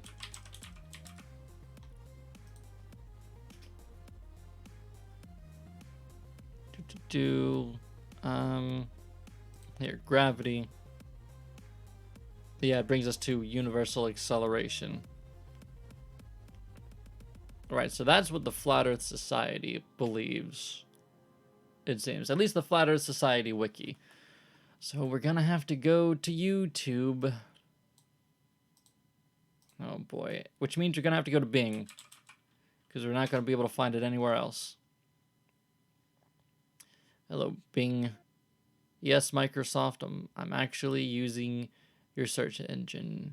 But I'm using an ad block, so you can suck it. Videos.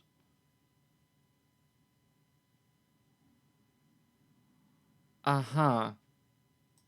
Interesting. Anyhow, let's go to Flat Earth Gravity. So, debunking the science of gravity. Water physics trumps globe gravity. Ooh, Phuket word. My favorite. I definitely want to put some Phuket word quotes in here. Are you? Yes. Yes, continue watching. Please just play the background music. It's a music playlist. Why do you have to keep... Ugh. Let's bring you guys back up. Yeah, all government employees. I wish I could be getting government employee benefits. I assume they could get good benefits. I don't know. All right, see this one.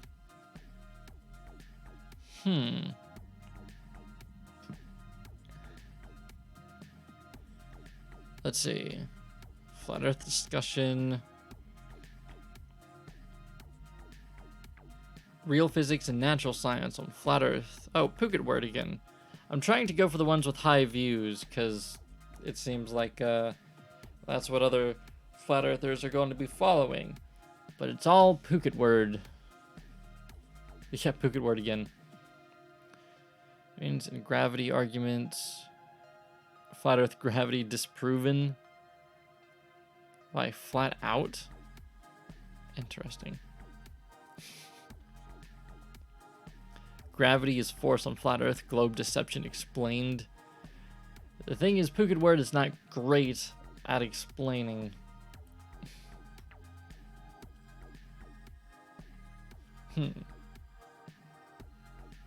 Gravity is an illusionary force. Phuket word again. Phuket word is all over this gravity debacle. Hello, Professor Stick. All right, let's listen to some Phuket word. Hello, flat Earth researchers, debaters, and debunkers. Just having some thoughts about the whole globe Earth belief, and as always, trying to kind of consider ways in which people can be helped to understand how someone who realizes we're not on a spinning ball Earth can actually arrive at that understanding.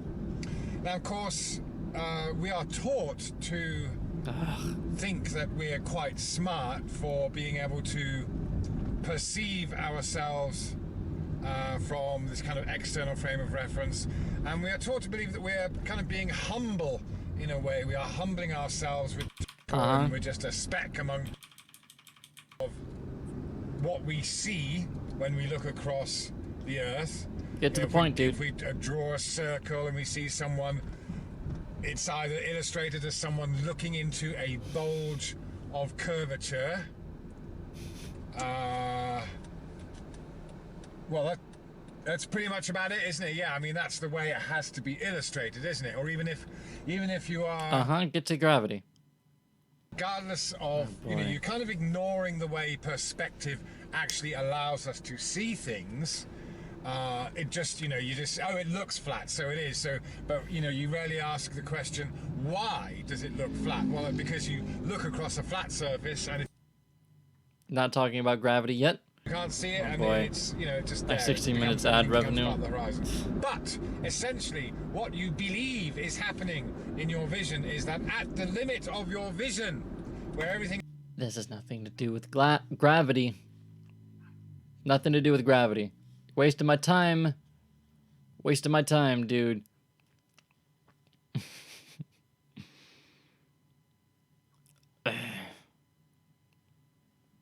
Real physics and natural science on flat Earth. Maybe he'll get to the point in this one. This is a slightly shorter video with about 12 minutes. Hello, flat Earth researchers, debaters, and debunkers. Hello, Nick. These images represent what we are told to believe that we live upon.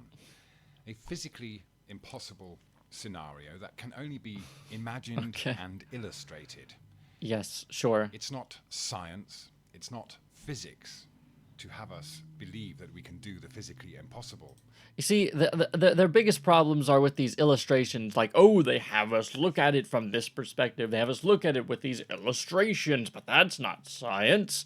But they don't actually go into the actual science of why and how we came to that conclusion centuries ago. All right. And stick to the outside of a spherical Earth. All right, get to the gravity point. As you can see, none of these images are real. Because you didn't look up. Created from people's imaginations. It'd be unrealistic to expect us to create that image in reality. And even if we did, you'd say, no, it's not real. It's photoshopped because it's NASA. At what, how science is defined. I don't care. Here's some more. I get it. I understand. Calculate. Laws. Of sticking to it because of our definition of gravity. Again, gravity just Hi, means weight. Terry. How that and anyone is, who might be tuning in around this time. Defined, how it's determined is simply a measurement. Okay, so it goes on. All right, so let's have a look at what the definition of natural science is. All right, I'll let you guys hear this while I update the stream title. That are involved in the study if I can. Physical world and its I gotta stretch this out because they're not gonna make this easy for me. But excluding social sciences, abstract or theoretical sciences such as mathematics and applied science. Okay, be clear here. Okay, natural science is the study of the physical world. It does not include mathematics and applied sciences or theoretical sciences.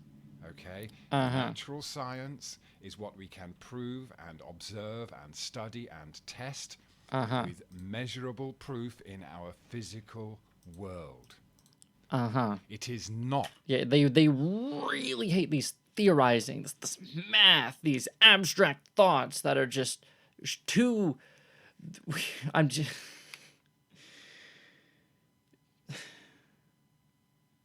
Because they can't handle it. The minds can't handle it. There's not enough room in the brains for math.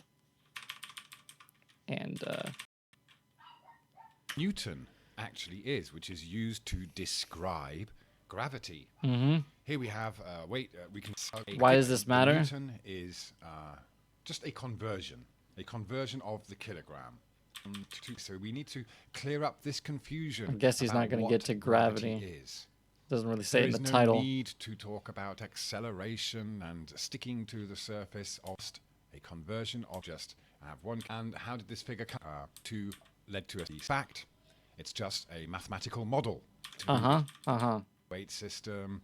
The Chinese have their weight system. The theory of gravity associated with the globe Earth has anything to do with anything other than being a conversion of weight. And measurements are things that we have decided upon as a universal way of understand the idea of gravity.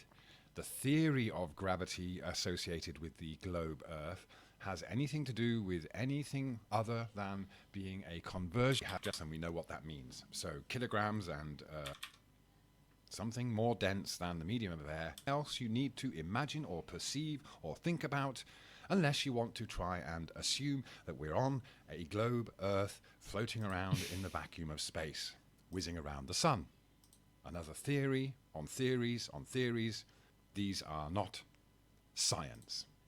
So anyone who comes along and tells someone investigating the flat Earth or a truth seeker that they don't. All right, yeah, thanks, thanks, Phuket. You've been a little less than helpful as usual. If you are debunking Zeteticism, will you be questioning the info presented here? Let's see. Let's see where this link brings us.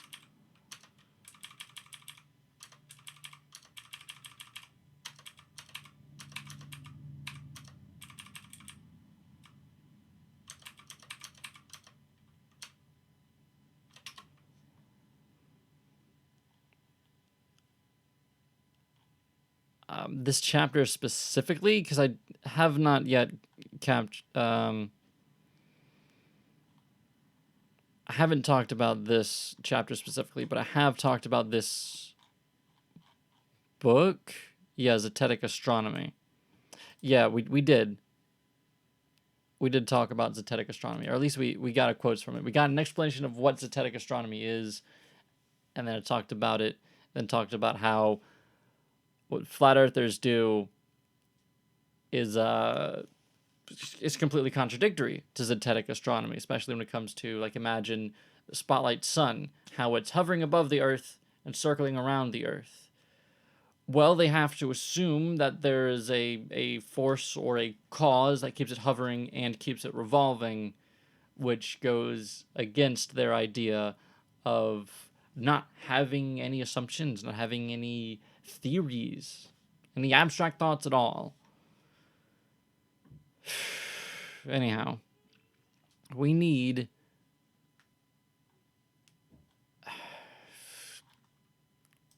flat Earth Buoyancy. Let's see. Flat Earth gravity and buoyancy intro. Buoyancy / gravity. Oh, look. Oh, that guy's kind of cute. Flat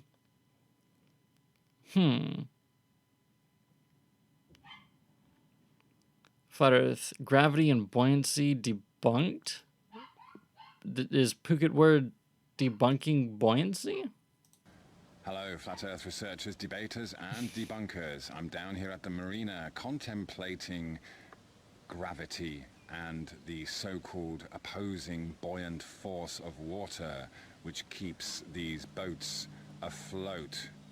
Now, we are told that gravity is because of the mass of the Earth. The entire Earth's mass is responsible for this constant rate of acceleration. We are proven it. However, take one of these boats and you can either put it in the ocean or you could put it in a tub with just enough water to keep it afloat, and that boat will not rise or sink. What's your point? Differently. At least this is a 2-minute long video. Mass of water compared to the vast massiveness of the ocean. It's not the mass of the water, Nick. It's the mass of the entirety of the earth underneath your feet. So, therefore, how can you have an opposing force which is equal to the so-called force of gravity based on the... Anyhow, let's go to my video so that maybe we can go to the original video or videos that I responded to, because that'll get me where I'm wanting to go. Is this Zach and Karen B again? Don't think it is. Or was it Phuket? It is Phuket. Hey. Hello, Flat Earth researchers, debaters, and debunkers. The air above us and the water having a pressure gradient is often used as an argument against the flat Earth, or some kind of proof of gravity. It's assumed that this force of gravity is required. I'm gonna pressure gradient. I'm gonna speed this up. It's often cited as proof that we live on a globe. But is having a pressure gradient really an argument for living on a spherical Earth? If you speed it up to 1.5 times normal speed, it seems like he's talking normally. So what I'd like to focus on in this presentation is defining the cause and effect of pressure gradients. And of course that involves talking about the definition of gravity. So we need to look at what actually causes pressure gradients or varying density, and to a certain extent measure what is actually being measured, this alleged force of gravity. It's in no particular order about any particular that we can only... So I will summarize all of this in the end. The science, the physics is there that demonstrates that there is a pressure gradient. The higher up you go in the air, the less pressure you feel. Deeper down into the water you go, the more pressure you feel. This is said to be because of the alleged force of gravity. So let's just discuss a few of the points here and see whether the pressure gradient really is any kind of argument at all. Because ultimately what we have to talk about is the mechanism, what creates air molecules or the water, the earth, and pulling everything down. Are you going to get to it? Are you going to get to the point? Just to be clear, it's acknowledged that there is a pressure gradient, and naturally you can calculate a point vacuum. There's nowhere left to go mathematically. So again, there's no argument there. It's just. But is it at all possible to go beyond that point anyway? Is that perhaps the limit? And the dense atmosphere, because we know that even aircraft can only come down and begin flying again because there's more air pressure. It's just like a less dense liquid, really, isn't it? So there's that to consider. Maybe that's as far as we... Does he ever actually have a point? I think he does, but he never... But of course the question is, what's after that? Is there... I think he has a point in his mind, but he can't connect any of his thoughts together And that's just kind of what we're witnessing here.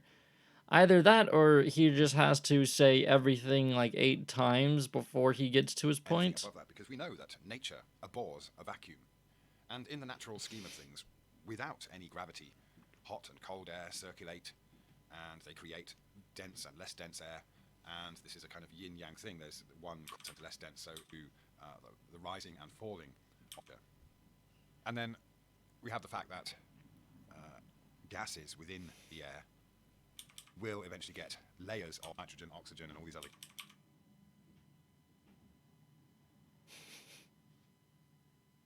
I remember this.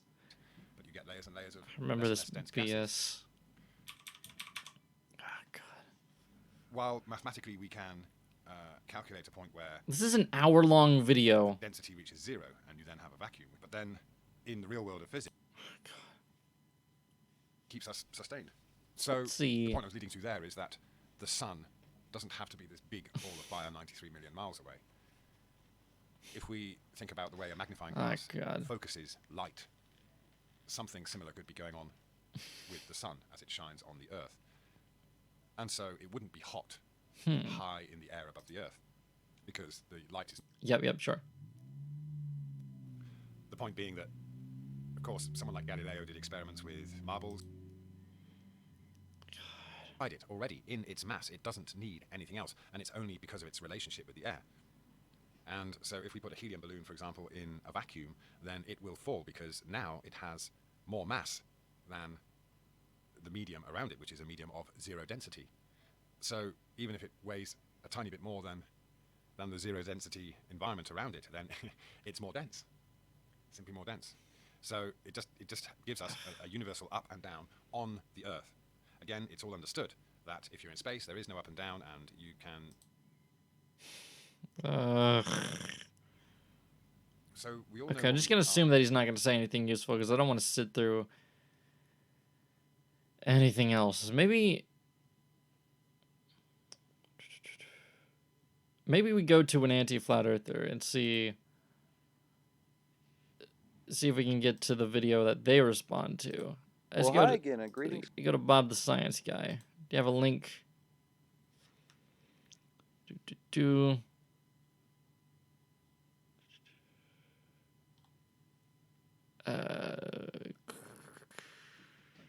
No. We don't see the original video. Wow, this is... Why is this harder than I thought it would be?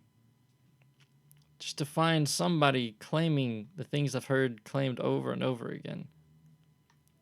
Oh, this guy. I remember this guy. Oh, that's right. Maybe does what's his face? The vegan yoga flat earth guy. What was his name?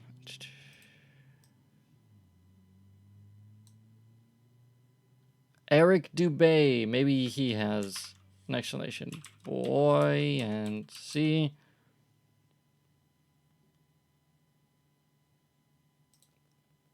There we are. That's, you know what? Much easier. Just go to Eric Dubay. Eric Dubay. All right, now let's bring back the royalty-free music. I know how much you guys missed it. This is what I needed. What I needed. I'm at minus 55 minutes. Should I skip to live or miss anything important? I'll tell him. I don't think you'll miss anything big.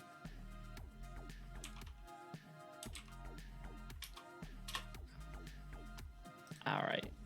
Help him out. Because I remember this guy. All he was doing was quoting from Eric Dubay. Because I covered this guy's videos. A bunch of them. Alright. So here's what Eric Dubay says. Existing laws of density and buoyancy perfectly explained the physics of falling objects long before knighted Freemason Sir Isaac Newton bestowed his theory of gravity upon the world. It is a fact that objects placed in denser mediums rise up and lesser mediums sink down to fit with the heliocentric model, which has no up or down. Newton instead claimed objects, blah, blah, blah.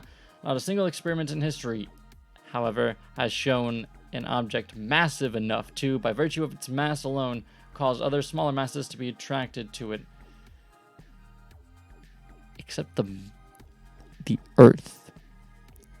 The Earth itself is big enough for us to measure its gravitational pull.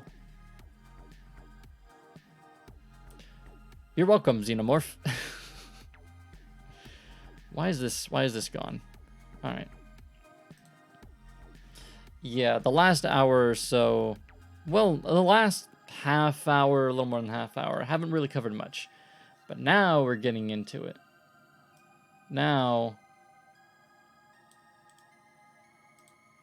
we're getting to the buoyancy bit.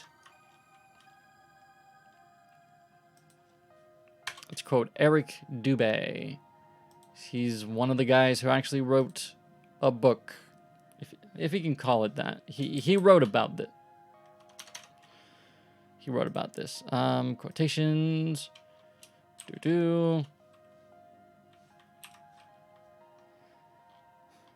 Let's see. What was the date of this from?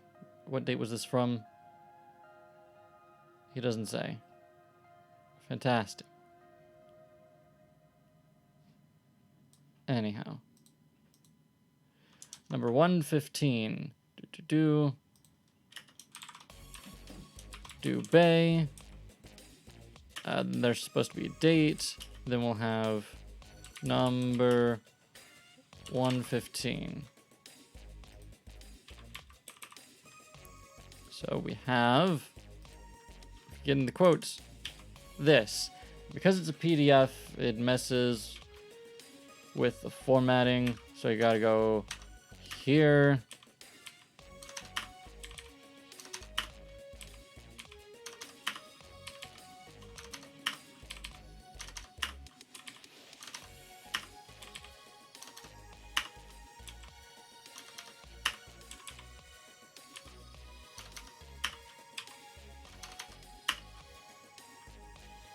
Alright, that should be good. The existing laws of density and buoyancy perfectly explained the physics of falling objects long before knighted Freemason Sir Isaac Newton bestowed the theory. My God, these conspiracy theorists! Like he was a Freemason and a sir, bestowed his theory of gravity upon the world. Okay.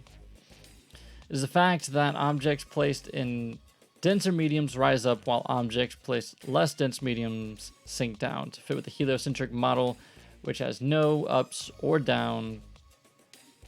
Newton instead claims objects are attracted to large mass fall towards the center. Not a single experiment in history, however, has shown an object massive enough to, by virtue of its mass alone, cause other smaller masses to be attracted to it, as Newton claims gravity does with Earth, the sun, moon, stars, and planets. Let's see. B, C, D, Dubé, 2015. It was 2015. Anyhow. I still facepalm when I see them. Think the North Pole is up. Imagine thinking the Earth is flat. Oh my God. I couldn't. I can't imagine that. The life you would have to lead. Anyhow, so buoyancy.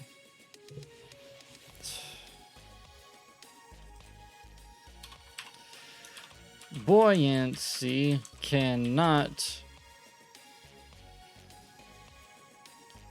explain gravity. I'll say buoyancy cannot replace gravity, since buoyancy requires gravity.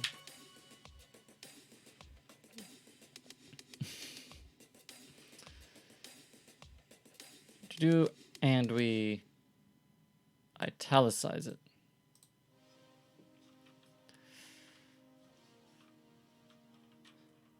I'll just give a basic explanation of buoyancy. With a Y, buoyancy is caused by a pressure gradient in fluids. I'll say I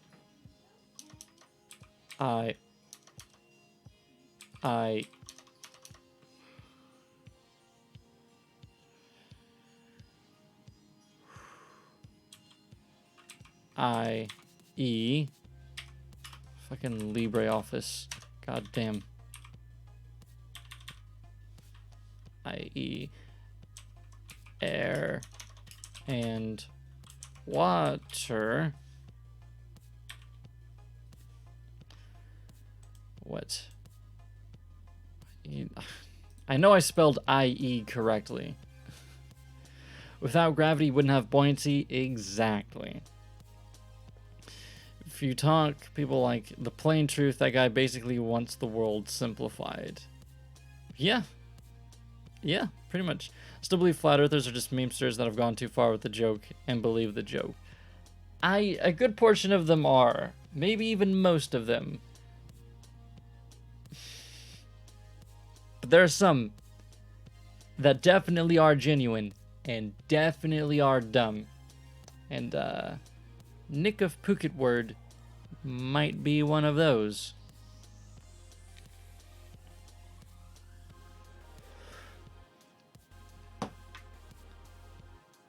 The thing is, they're conspiracy theorists. You know, just as there were people who didn't believe we went to the moon. You know, people who believe that the Jesuits are doing something. I don't know. People who just hate Freemasons for little to no reason. People who don't think that the Holocaust actually happened. There's a certain kind of person to believe in these sorts of things. They do exist. They do indeed exist.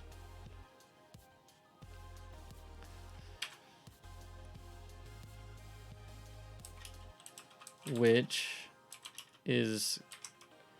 And that pressure gradient is caused by gravity weighing down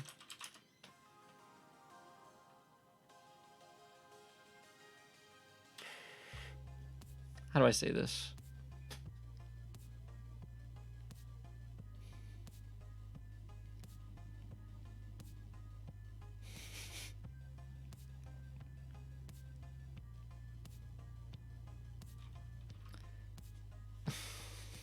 If you have a ball and let go of it, there's air all around it, so it makes the ball go down. Well, it's simple. It's simple. Dubé here has the answer. It is a fact that objects placed in denser mediums rise up, while objects placed in less dense mediums sink down. So that's it. That's it. It's just, you know, heavy things fall. But it's obvious. It's density. It's buoyancy. It's dense things fall. Am I dropping frames? I don't think so. YouTube is throwing me errors for little to no reason.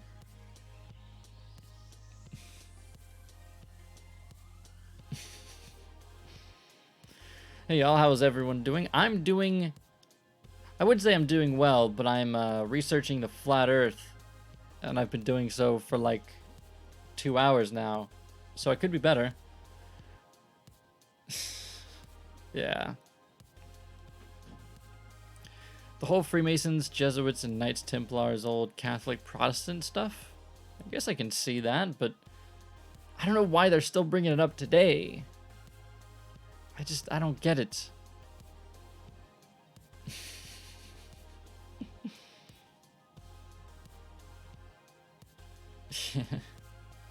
See, I don't believe that challenging certain things that have been perceived as correct throughout history has been a bad thing, but flat earthers, yikes.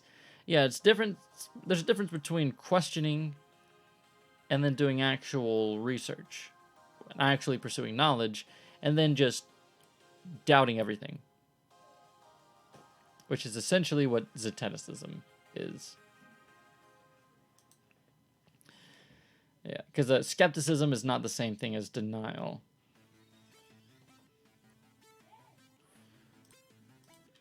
So, buoyancy is caused by pressure gradient, caused by a pressure gradient in fluids, i.e. air and water, which is caused by gravity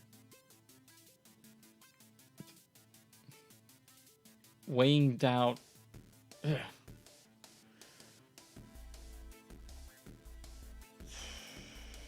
which is caused by gravity.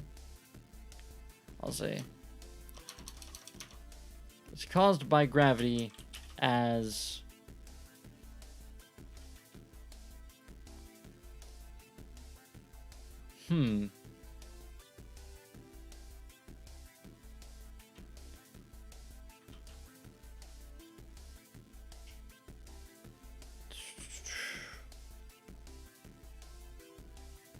How do I explain this? How do I explain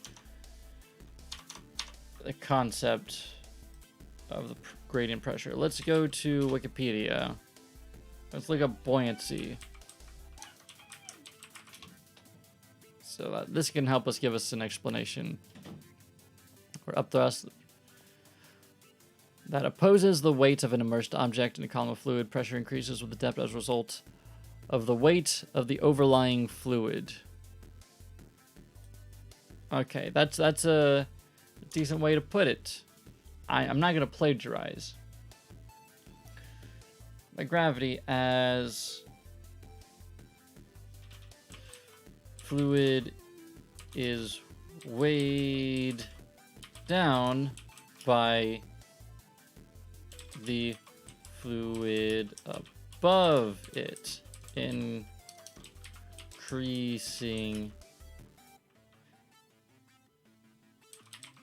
increasing pressure as you go farther down. That's not how I want to put it. It says increases with depth. Increasing pressure. I don't want to say with depth. Increasing pressure as depth increases. That's how I want to put it. For your refutation list of citations, laboratory tests of gravity. Okay. Let's check that out. Thank you. Thanks, Trevor. Let's go to Google Scholar. Let's go. Laboratory tests of gravity gens Gundlach 2005. That should be enough. New Journal of Physics.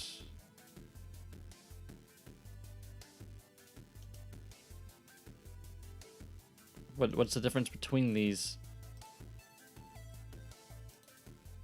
This one's HTML. I need to get that PDF.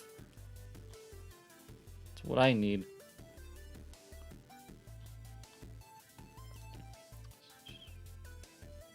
All right. Test of equivalence principle. Test of Newton's. Conclusions. Do we jump to conclusions? I kind of want to jump to conclusions. That's what I normally do anyway.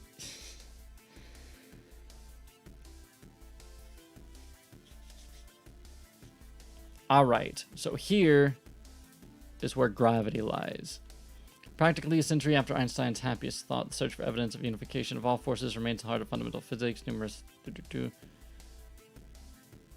variety. In a hopeful manner, we considered the laboratory gravitational experiments. the low energy from the particle physics, time, string theory, general gravity. Smell fabric softener. Somebody must be doing clothes nearby. Somebody must be washing their clothes, doing laundry. That's what I meant to say. Alright, conclusions wasn't as big as I want. There's a test of equivalence principle. Anecdotally, date back to Galileo. It's a reference frame. Got Einstein's equivalence principle. Direct consequence of EEP is the universality of free fall. It's at any point particle experience exactly the same acceleration at the same location. Gravitational field. Okay. That's not quite what I need in certain...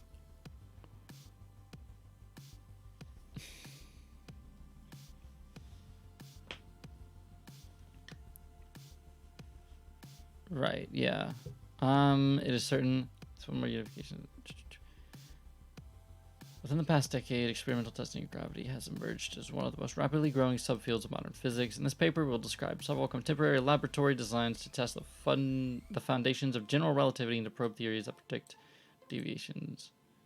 Extremely challenging because of the intrinsic weakness of gravity, which the experiments are conceptually simple. Some of them look for subtle effects. Okay. So I don't think we're looking at tests for equivalency principle. Equivalence principle.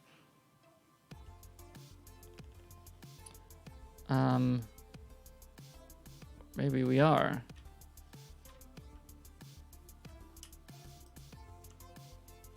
Can we? Okay.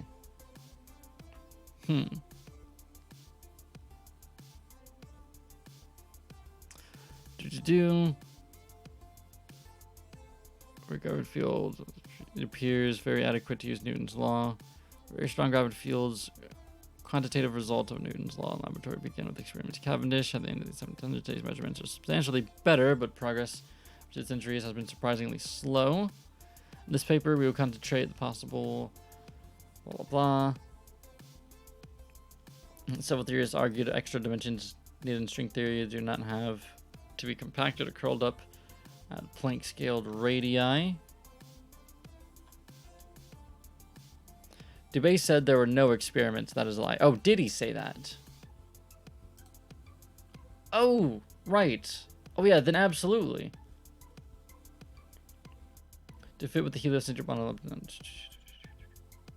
It's been shown that objects mass by virtue of mass alone. It's one of those gravity. Here, not a single experiment in history, however, has shown an object massive enough to, by virtue of its mass alone, cause other smaller masses to be attracted to it. Claims. Then I will bring up tests. Put that placeholder there. So yeah, this is several. I kind of forgot that he said that.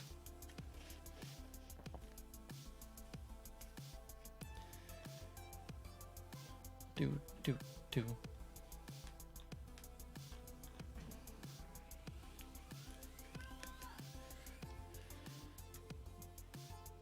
So let's see an example of some of these tests.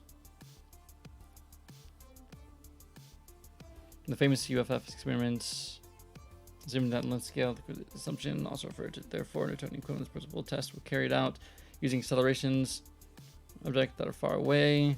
Compare the gravitational acceleration of two closely spaced masses in the field of the sun. The choice of the sun as a source of gravitational field was obvious, as Newtonian gravity field is very uniform. Blah blah blah. Where general tests of equivalent principle must be assumed the violation. So I think I can just, yeah. Torsion balances have become increasingly differential accelerations, act sideways, torsion fiber axis instruments have been refined. Rotating torsion balance experiment.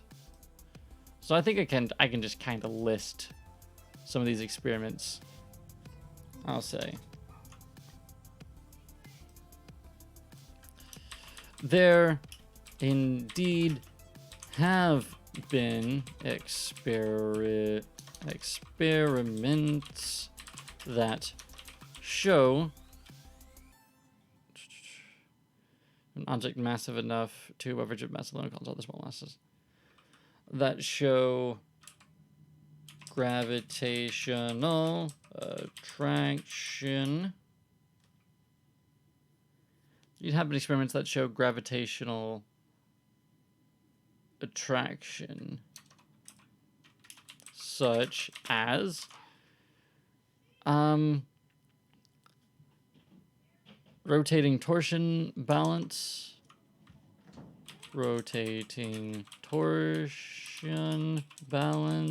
experiments. What is rotating source experiments? I'm so used to control clicking because that's what you have to do in the... Alright, I guess it doesn't help us any. Can we go here? Another experiment, we rotated 3-ton U attractor around a stationary torsion balance. This instrument was designed to test UFO stroke range. Which types of experiments?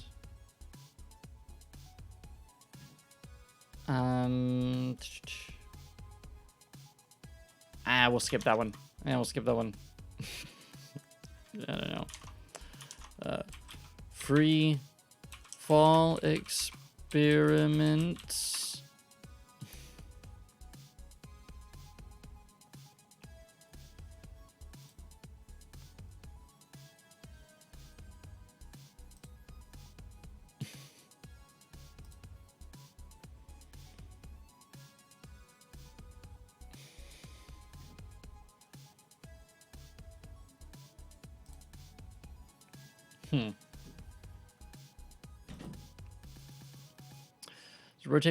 Rotating torsion balance experiments, free fall experiments.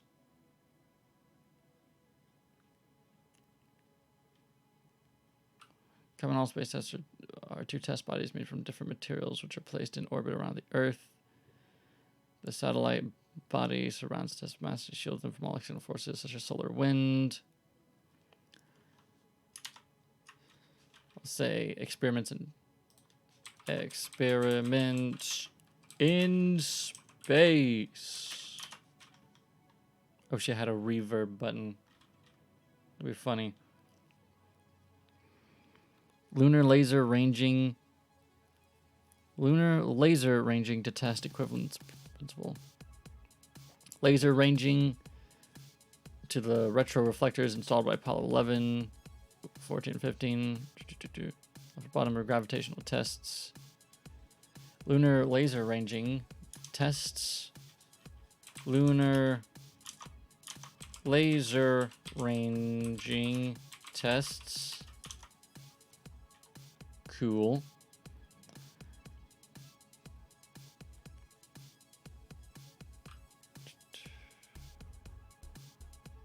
Let's see. And this was talking about torsion balances, which I believe is what we just covered. So, yeah. And then we also sort of...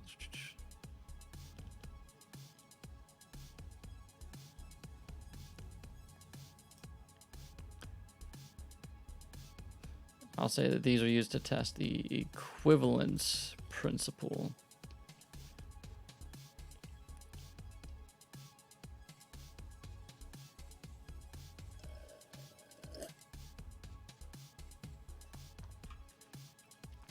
Which were designed to test Einstein's equivalence principle.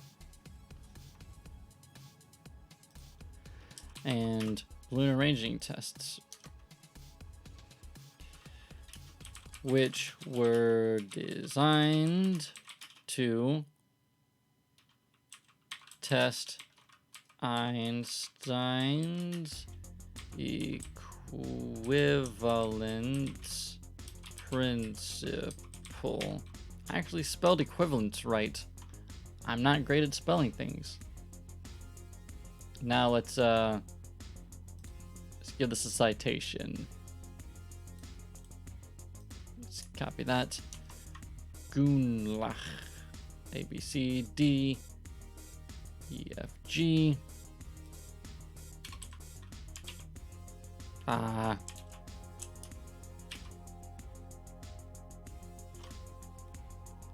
Is this? It is the same as that. Anyhow, New Journal of Physics 7. That's italicized. New Journal of Physics 7. Italicize it. And yeah, then we'll say, then we'll copy this bit.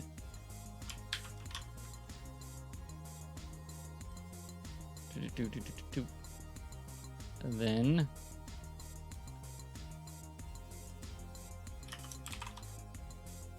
actually B. There we are. Textual citation. Buoyancy or density require another force. Both only describe one piece of the right side of the equation, which means they cannot replace gravity. Right, force equals mass times acceleration. Yeah.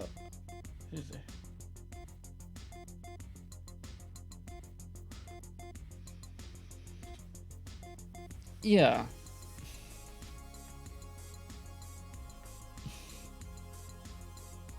Anyway, it's bedtime, night.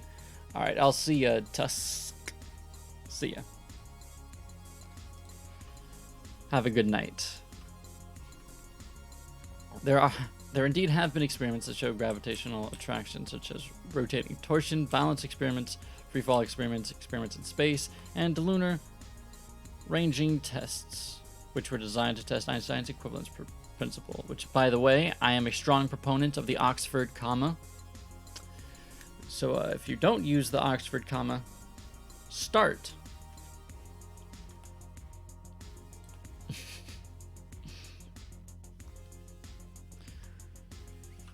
Which is caused by gravity as fluid is weighed down by the fluid above it, increasing pressure as depth increases. I'll say buoyancy. If I say furthermore, I feel like I've overused the word furthermore in this book, but we'll be all right.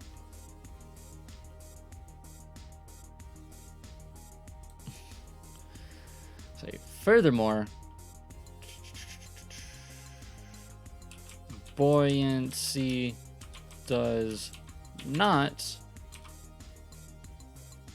pull or push objects downward. And I will italicize this because I like italicizing things now.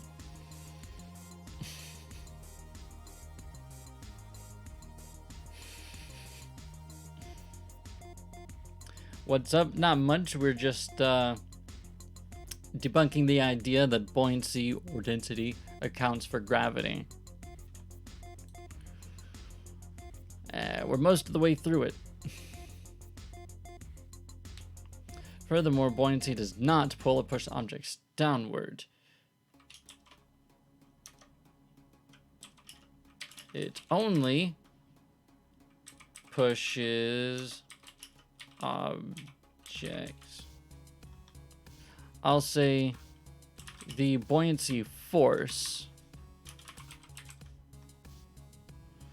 Also, what's causing buoyancy or density to fall towards the Earth and not some other direction? Good point. Very good point. It's funny because I brought that up in a video previously, and basically the response was, "Oh, round earthers can't tell the difference between up and down." Is so fucking. I tried asking that question, and you just don't get a straight response. But yeah, you're right. Thank you for reminding me.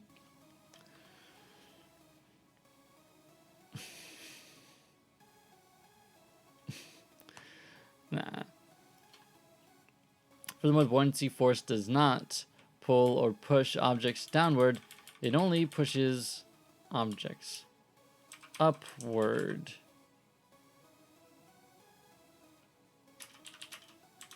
That is opposite of gravity.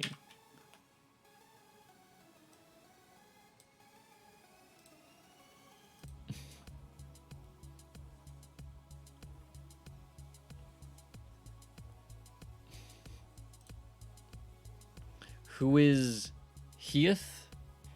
It's me.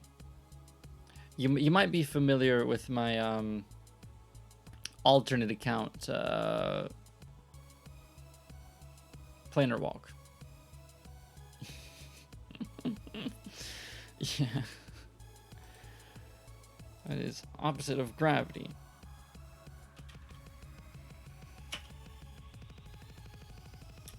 This is because in the gradient of pressure in a fluid, the deeper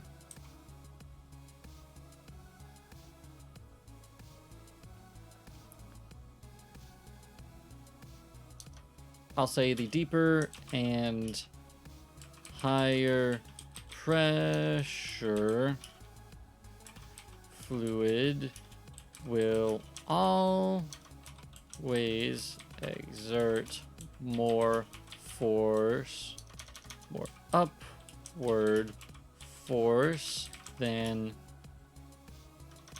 and the higher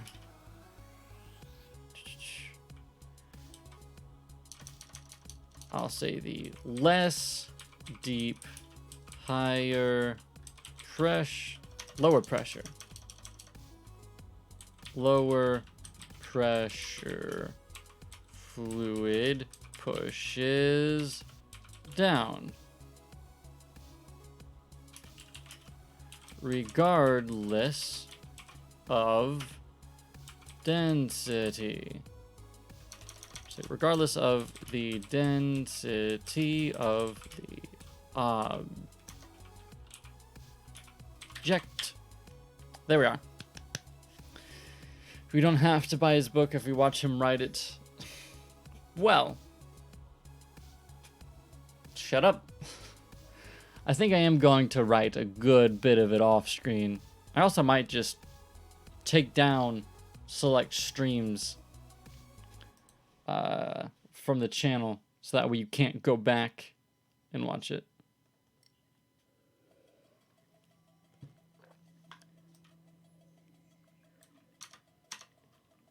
And I think this is about all I needed to say on the matter. I was thinking of buying a couple to carry around for these moments when you encounter a flurfer. How often do you encounter a flurfer out in the wild? I mean, I do want to get like a ton of copies and then bring them to a Flat Earth convention, or maybe like maybe I'll even open a booth.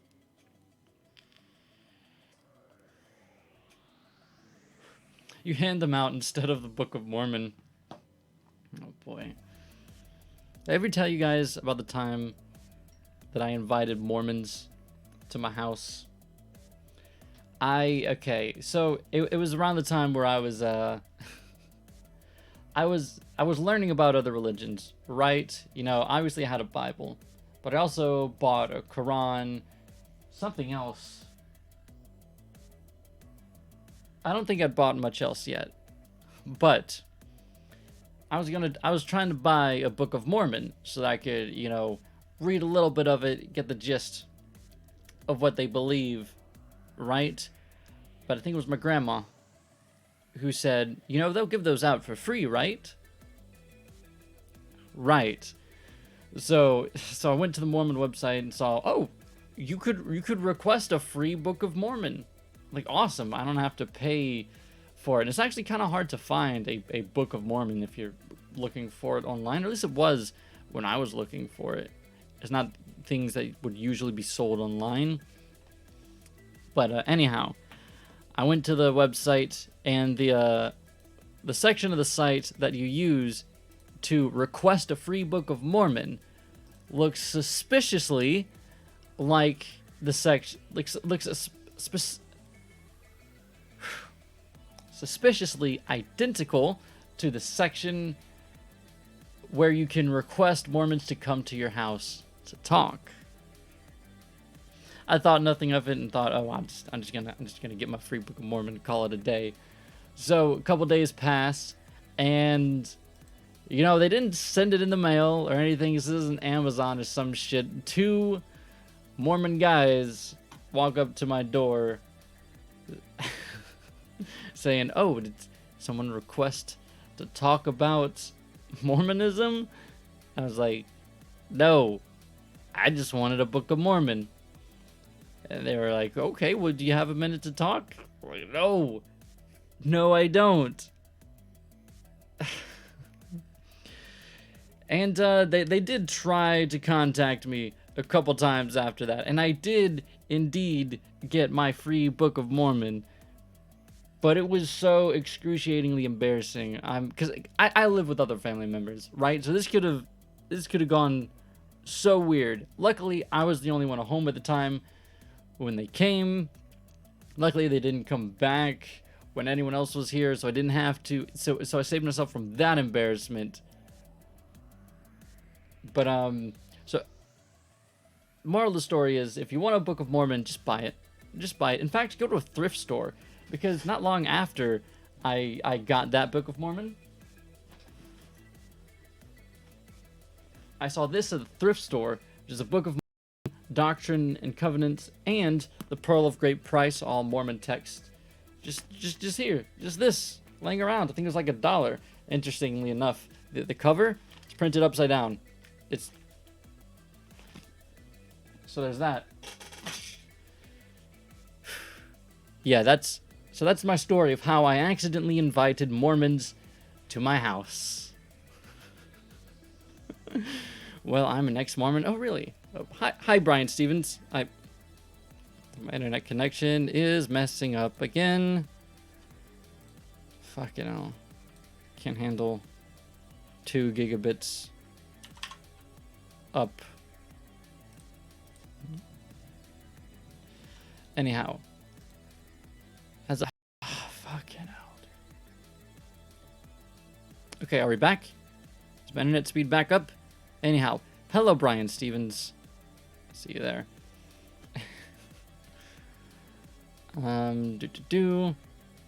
Hand delivered salvation, I guess. Wow. Yeah, rural Alberta has more than its fair share of nutters too. Yeah, I was surprised to see that there actually were chapters or churches or whatever they're called of Mormons and Jehovah's Witnesses not far from me. I was like, I don't know. I didn't think they would be everywhere. So I don't know why that surprised me. But yeah, every now and then we'll get like flyers for the nearby Jehovah's Witnesses church, or sorry, Church of Latter. No, wait, which one was the Church of Latter-day Saints? Anyhow, it's the Jehovah's Witnesses they'll sometimes give us like flyers and stuff. Like, oh, we're having a thing. Come learn about how to properly discipline your child or whatever the fuck. I don't know. It's so annoying. It's so weird. You know those people are weird because the Mormons are the easiest to deal with? You know the people around here are weird because the Mormons are easiest to deal with. Oh boy. Mormons are Latter-day Saints. Yeah, that's what I thought. I realized that halfway through. Yeah. Latter-day Saints are Mormons. The Bhagavad Gita and Upanishads and Dhammapada are actually good reads. The Gita for sure, though. Yeah, I actually have all of those down there. Over there. There's, I think they're abridged versions, and they have, like, a commentary on them. by Iswaran? I'm not sure how to pronounce that. It's not an American name. But yeah, and they are pretty interesting. The Dhammapada in particular, I thought was pretty neat.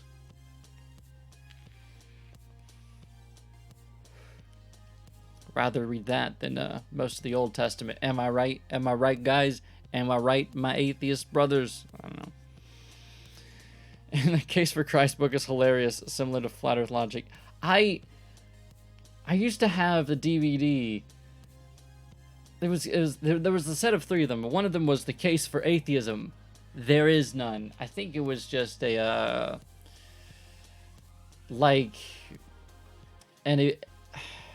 one of these evangelists. He was in a debate, and he was like talking about the debate. And I so wish I would have kept that DVD, because I would have loved to cover it on my channel. Yeah, he was the same guy who did The Case for Christ. He also did The Case for Atheism, There Is None. And I would have loved to cover it on my channel, but I lost the DVD before I could rip it or even really watch it to see if I actually do want to cover it. A blank CD. Yeah. An empty DVD box.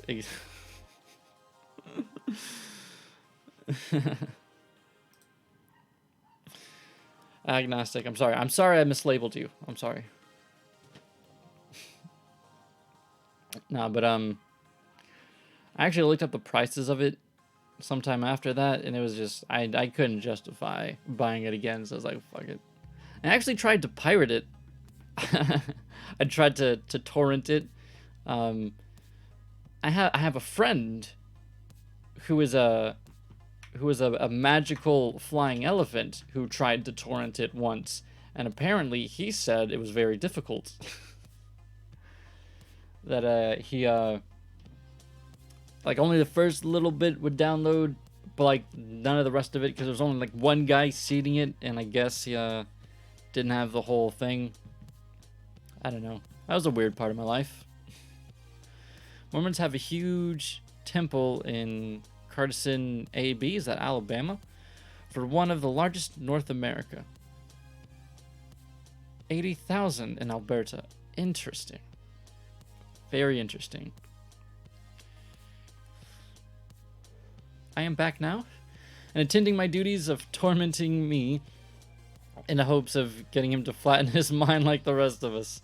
Horriday, don't ever go into commercial real estate. I wasn't planning on it.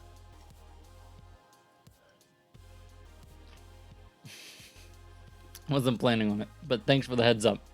I think we've done most of what we need to do, if not all of it. Let's see. Here's what we have for buoyancy. Buoyancy cannot replace gravity, since buoyancy requires gravity. Buoyancy is caused by a pressure gradient in fluids, i.e. air and water, which is caused by gravity, as fluid is weighed down by the fluid above it, increasing pressure as depth increases. Furthermore, the buoyancy force does not pull or push things downward. It only pushes objects upward, that is, opposite of gravity. This is because, in the gradient of pressure in a fluid, the deeper and higher pressure fluid will always exert more upward force than the less deep, lower pressure fluid pushes down, regardless of the density of an object. I'll say, will always exert more upward force on an object than the less deep, lower pressure fluid pushes down, regardless of the density of the object. Yes, I do want to continue listening to my music playlist. It's literally titled Background Music. Why can't YouTube just keep playing it for more than 30 minutes at a time or so? This is annoying me more than it should, but it is indeed annoying anyhow. There indeed have been experiments that show gravitational attraction, such as rotating torsion balance experiments, freefall experiments, experiments in space, and lunar laser ranging tests, which were designed to test Einstein's equivalence principle. And I'll say, let's see, the experiments section. Experiments chapter? I don't know what to call it. Yeah, Bedford level experiment, Cavendish experiment. See, the Cavendish experiment is relevant here.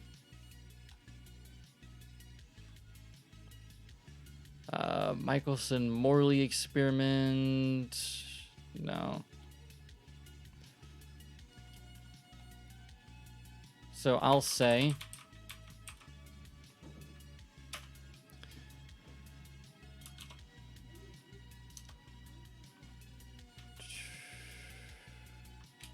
I explain one of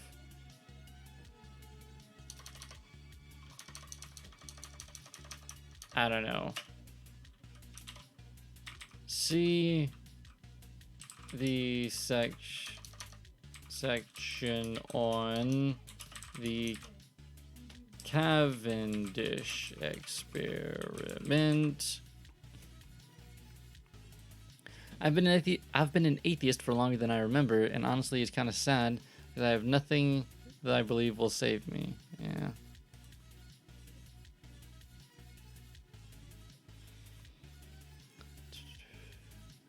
I just got here, but it already looks like Flurf Bingo. We're not doing Flurf Bingo yet. Not quite yet. Oh man, I really should get on that. Maybe I'll do Flat Earth Bingo with a guest. Well, I have to go now, but good luck, friends. All right, I'll see you. Fish Cat, Otto the Fish Cat.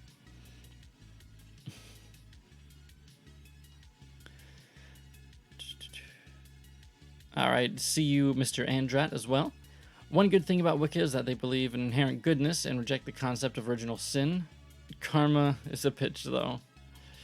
Yeah. I'll put this in brackets because I'm going to want to change this bit later. So, what else do we want to do? Do we want to do anything else? I don't know. I'm only going to be streaming for like maybe an hour more.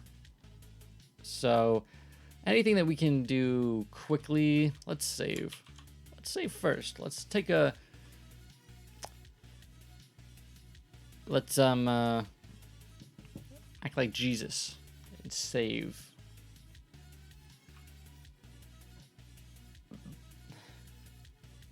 Gravity holds down water. You know what? Let's look at more flat Earth claims and just add them to the list. Shall we? Do we go back to Zetetic astronomy? I don't want to, but maybe I should.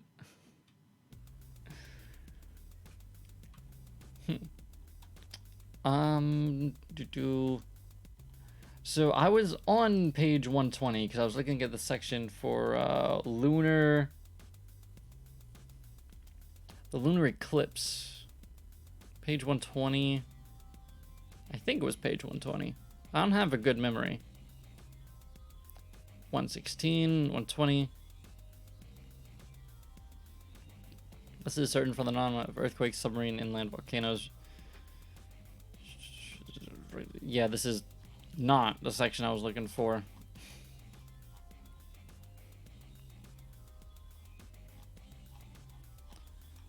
Condition, ultimate destruction of the earth by fire. What the hell? Constitution, condition, and ultimate destruction of the earth by fire. Okay, this is much crazier than I thought it would be.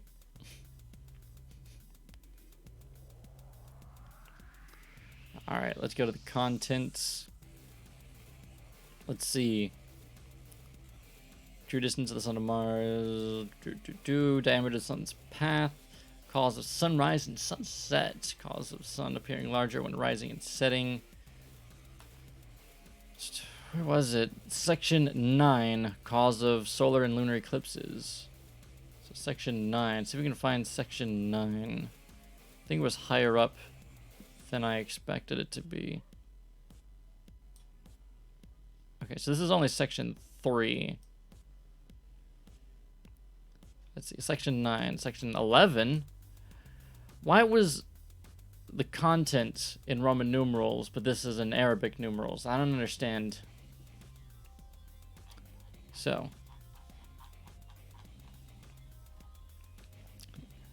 to do self-luminous, I do have this bit. I did quote this earlier. So, the light of the sun and moon are different in their general appearance. Blah, blah, blah. The sun's light when concentrated.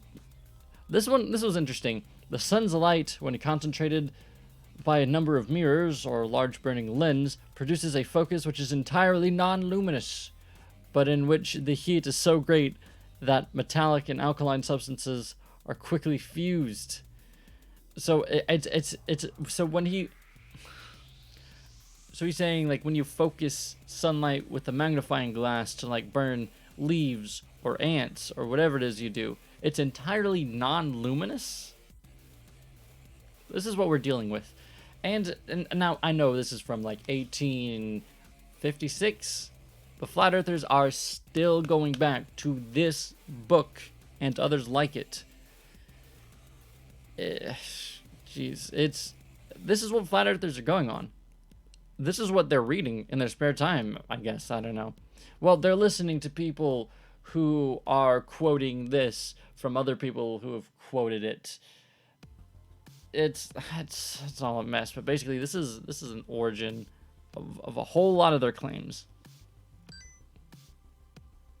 I got a message. And the light of a moon, though concentrated by the most powerful burning glass, is incapable of raising the temperature of the most delicate thermometer. Because there's so much less light coming from the moon. This is crazy. This is so insane. The guy who wrote this down, I would feel sorry for him if he was still alive, but I guess he's not. The image of the moon was only 18 hours past full, blah, blah, blah. The pale, cold moon is an expression not only beautiful poetically, but evidently true philosophically. The true nature of a reflector demands certain conditions, and this is where he says that the moon is not a reflector, but is self-luminous. The sun doesn't reflect light from the sun, it gives off its own light. The focus spot of a light is non-luminous. What the fuck? Exactly. It's... I only freeze ants with moonlight. Exactly. Wait, how can light be non-luminous? How can you be this dumb in any point in time? I don't fucking know.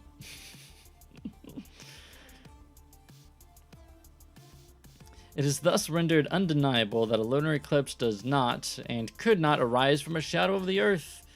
As a solar eclipse occurs from the moon passing over the sun, so from the evidence it is clear that a lunar eclipse can only arise from a similar cause, a body semi-transparent and well-defined passing before the moon.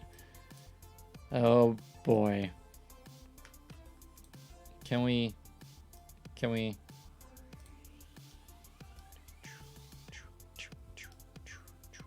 So this is a good... Whoa. Not what I wanted to do.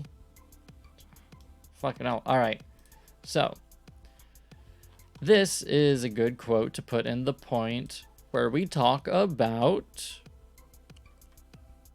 Lunar eclipse is a shadow of other celestial body. I'll say the lunar eclipse is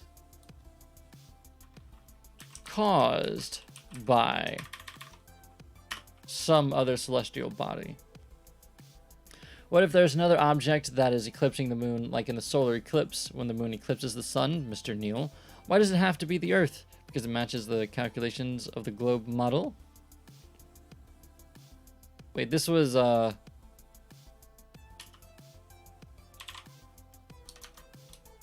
don't know why I didn't provide a citation for this. Karen B. Look this up later. I'll look it up because I'll look it up later. This is parallax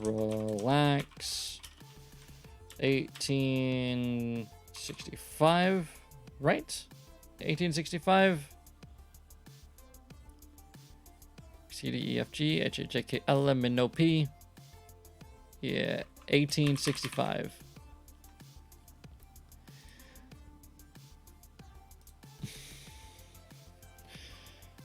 What, you never heard of non-luminescent light? It makes things darker?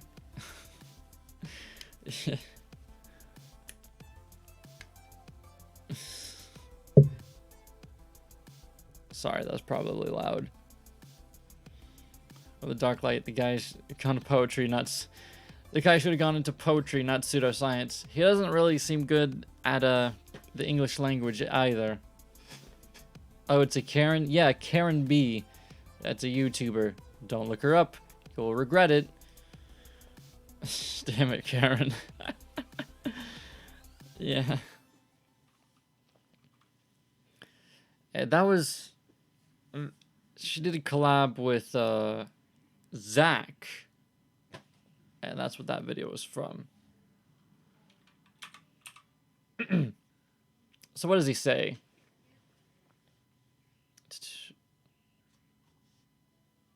Here. As a solar eclipse occurs from the moon passing over the sun, so from the evidence it is clear that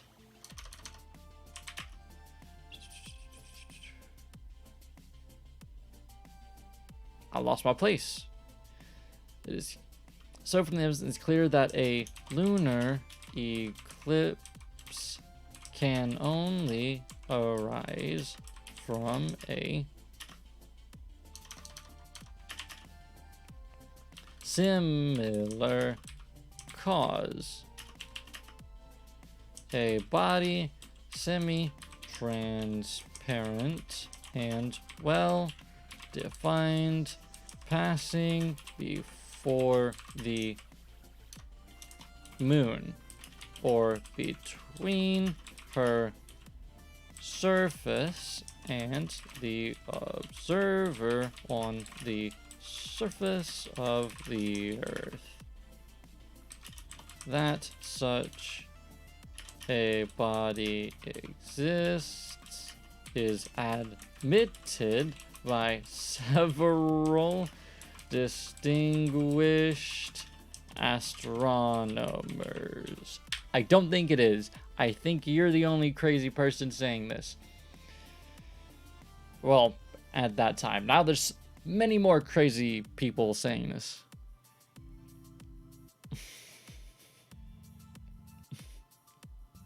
The Zach and Karen show. It was just like one video, or maybe like a series of videos. But yeah.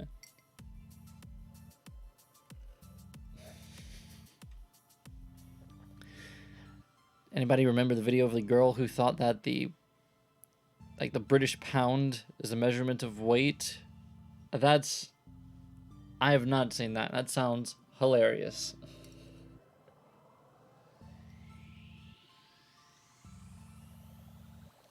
I insist on ether, but I love to say irregardless and get this similar. Oh boy.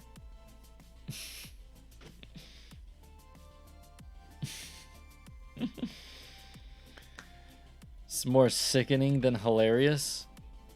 Okay, well that little bit is so stupid that it's funny, in my opinion. The little bit that you told me. In a recent report,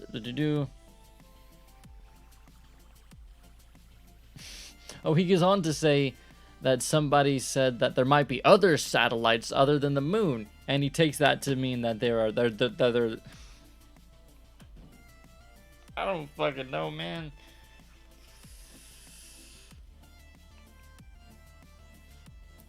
And I will say that this other body would also cover up the stars. Simular? Nobody says simular. Don't say simular. I was wondering why a video game was so heavy.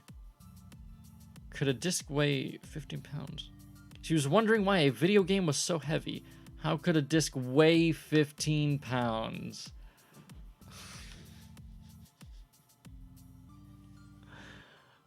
You see, that's hilarious. That is indeed hilarious. There are satellites other than the moon, like her whole GPS system. Yeah, they didn't have that back then.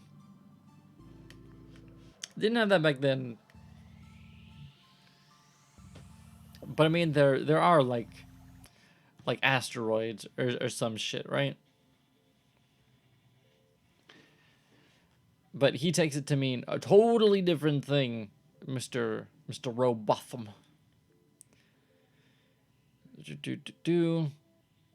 There's at least one non-luminous body of considerable magnitude which is attached to, as a satellite to this Earth. Oh boy. The thing is, like, the sites, the sources that he cites here, they're from like 1856 or before. So I don't feel like going back to those. So let's not go into all of his claims, just for the sake of making it easy.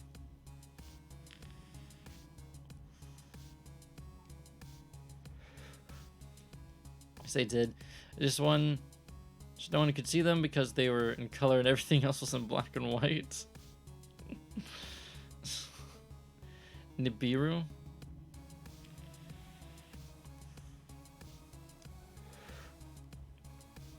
Is that one of the other things that they call this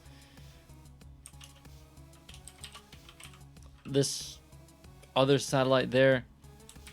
Biru. I'll have to look those up. Goddamn.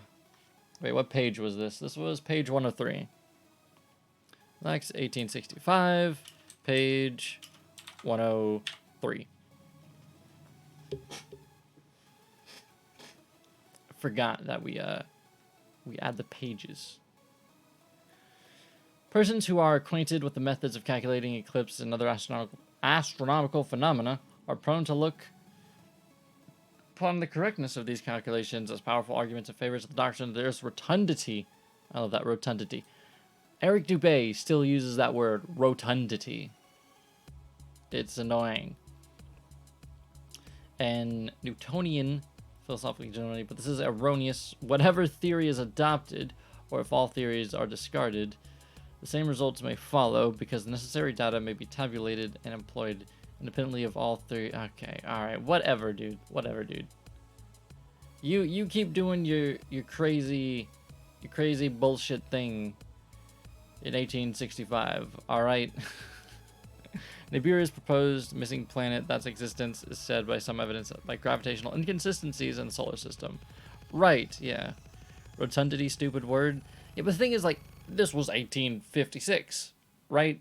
So I don't know if that was normal English at the time, or if Robotham is indeed making shit up. It's hard to tell. I can't really make assumptions here, but if you hear a 10-year-old yelling like something big happened in a game of Fortnite, that's because there's a 10-year-old in the room next to me who's playing Fortnite and he loves to yell. Sorry about that.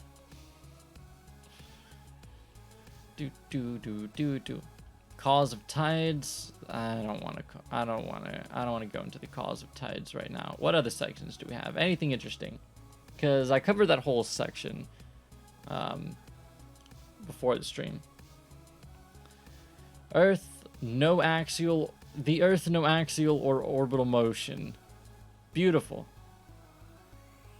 True distance of the sun and stars. The moon moves in a circle over the Earth, concentric with the North Pole. Diameter of the sun's path constantly changing. So I do have sections for these things. Maybe I could just add quotes to these. Let let me scooch. Let's see. The sun is a spotlight. Sun, moon, stars revolve above the flat Earth. Okay, cool. The sun moves in a circle over the Earth, concentric with the North Pole. So let's go to section 4. So we have more points to add in a later stream. Section 4. Oh. Section 4. There's has shown to be fixed. The motion of the sun is a visible reality, and if observed from any northern latitude for any period of time, blah blah blah, it will be seen to describe an arc of a circle, and that's best explained by it floating in the air. Place matter beyond the doubt. The observations of the Arctic navigators may be referred to.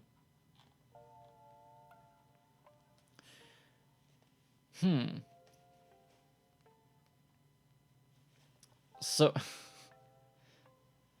this has been shown to be fixed. The motion sun is a visible reality, and if it be observed from any northern latitude, and for any period of time after its southing or passing meridian, that we seem to describe an arc of a circle. The object moving in an arc cannot return to the center of such arc without having completed a circle. The sun does visibly and daily. To place the matter beyond doubt, the observations of the Arctic, blah, blah, blah. Okay, so he doesn't exactly state it directly, except in the title of the section. Use orbicular instead.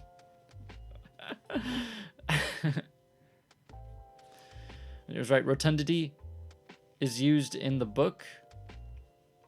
Which book? This book? Because it is used in Zetetic Astronomy and by Eric Dubé in his 200 proofs. So what's he researching? Is he just calling out bullshit? Well, kind of right now. I did research. I kind of just did a basic explanation of Zeteticism and then buoyancy being the cause of gravity. But now that we've done all that, I figure now we'll just take some quotes, some claims, we'll put that in the book, and then we'll cover that later. Because what I'm doing is I'm putting claims here and then systematically responding to them. None of these are finished yet. But as you see here, we'll have quotes of the claims, and then I respond directly to it. So yeah, basically right now I'm just finding more bullshit to call out.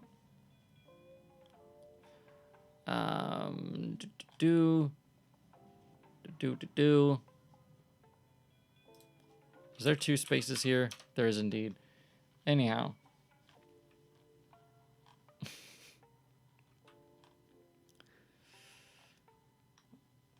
Let's see. I think... What was it? The sun, moon, and stars revolve above the flat Earth. I think I can just cite the title. Why not? The sun...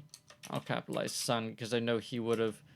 moves in a circle over the Earth, concentric with the North Pole.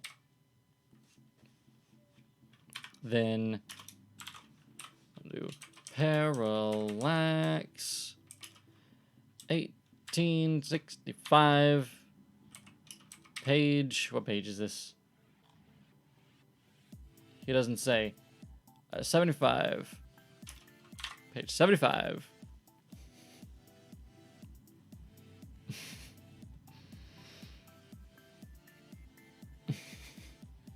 Your work is sacred. Everything proves the surface of the Earth, flat Earth is truth. Truth versus NASA, YouTube, all brainwash. Got it. You got it, dude. I think we're coming to the end of the stream. Let's see. I should check this message. It might be important. All right. My mom wants to schedule family pictures. Not looking forward to that.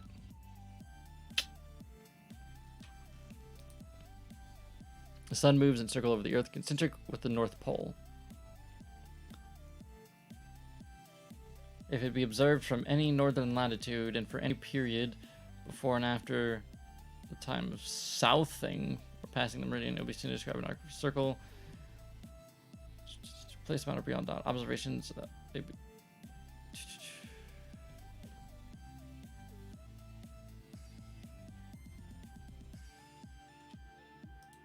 Do I kind of want to say to place the matter beyond doubt. You know what?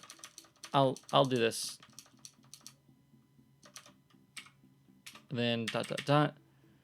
To place the matter beyond doubt, the observation of the Arctic navigators may be referred to. There we are. Family pictures, how 1954? People still do family pictures. It's definitely a thing. It's not just my mom doing it. Right? I don't know. I hate when I've arrived so late for the party that I don't have a clue what's happening. Nah, I mean nothing terribly intricate is happening right now. I'm just kind of looking up ridiculous flat earth BS and then adding that to my list of things to debunk later. I think other streams that I have are they're gonna stream later into the day, but I got some stuff to take care of tonight. So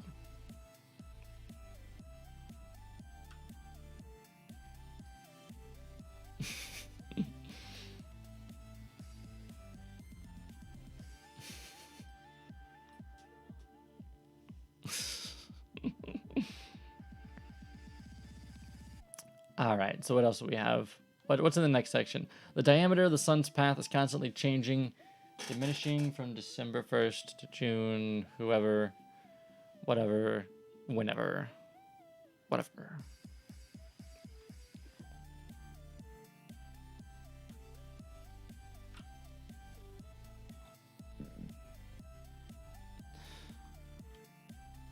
Navigators. How about navigators? All right, what else do we have?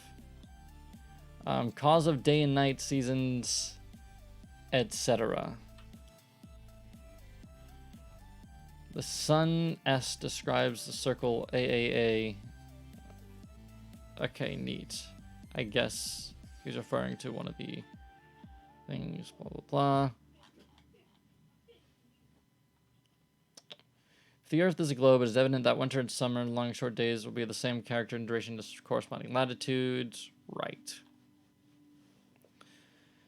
The light of the sun gradually diminishes from S to twilight, according to well-known laws of radiation, equally in all directions, hence blah, blah, blah, the arc, blah, blah, blah. Every place underneath a line will now be easily understood that as the sun moves in the direction the arrows left to right, completes the circle in 24 hours, referring to the diagram, it will be blah, blah, blah, blah, blah, blah, blah, blah, blah. If the Earth is a globe, it's evident that winter and summer. Does he actually explain sunrise and sunset? Can I, if I search, will it actually, no, it won't let me search. So let's go. Let's see, what else? Experiments proving the Earth to be a plane. Maybe we should start in section 1.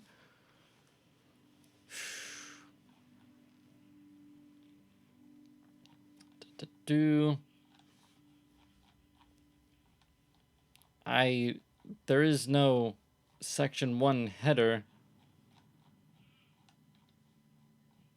This looks like God, how's this organized, dude?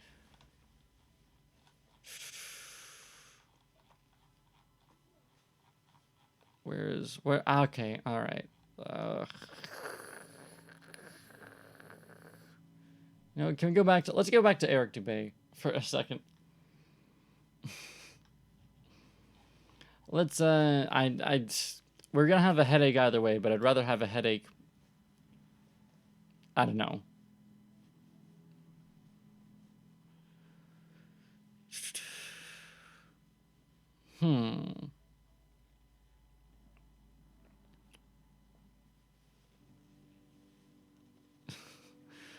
I love it. If the world were actually a globe, this railway would have like a bump in the middle.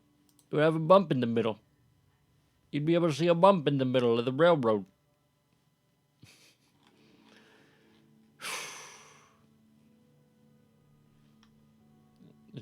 Maintain this level, Earth, the giant sphere, tilted, wobbling, hurling through infinite space. A truly flat, consistently level surface would not exist here. But since the Earth is indeed a flat plane, fundamental property, fluids is to remain level and consistent with experience and common sense. I do have a section for... Where was it? Water's always flat and finds its level. Yeah, I've already quoted this one. 8 inches per mile multiplied by the square distance means that along 8 miles channel of water, dip 6 feet at the central peak, standing water has been proven perfectly level. Oh my God. All right. I do think I have a quote for 8 inches per mile squared in what, geometry? Yes. So I've done this before. Let's see, construction. Well, I have transportation. Do I have a separate construction section? I am definitely going to move this to a different section, but let's add this here. Why not?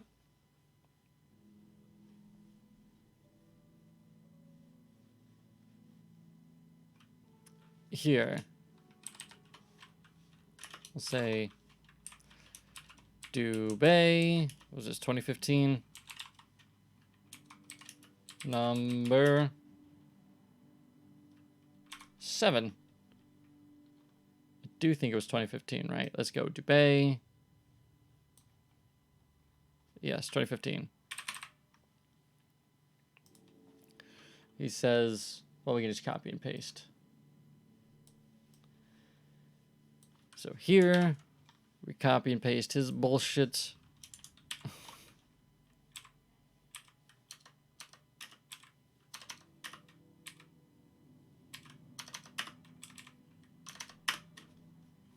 There we are. When constructed, the Earth's supposed curvature was not taken into account and dug along the horizontal datum line 26 feet below sea level, passing through several lakes. The water surface running perfectly parallel over the 100 miles. That's an interesting one, but we're gonna have to leave that one here. Bump in the middle, what the heck? Are there really people out there that are this daft? Yes. And one of them wrote a book, if you can call it that. Video is blurry. Sorry, my internet connection might be fucking up. Or it might just not look good because I'm running at like 1700 kilobits a second, which is not great for 720p. Sorry. So it might look bad. My apologies. Hey, you're going to have any diagrams in the book to help the reader understand what you mean exactly? Yes, but I'm going to do that later. I'm going to do that after I get most of it done. But well, we're doing the basic. Well, starting with the basics. But yeah, 40 pages is hardly a book. This is 40 pages.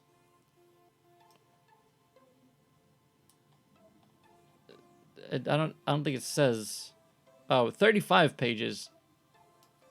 Not even 40.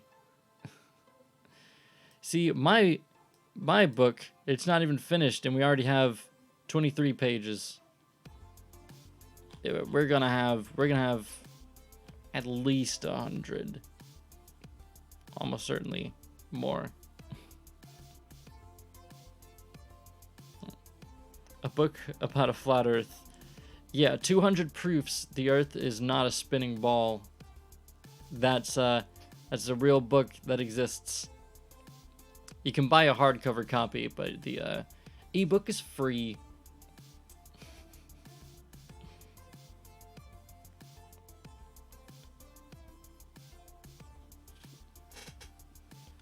Okay, here, I wanted this one.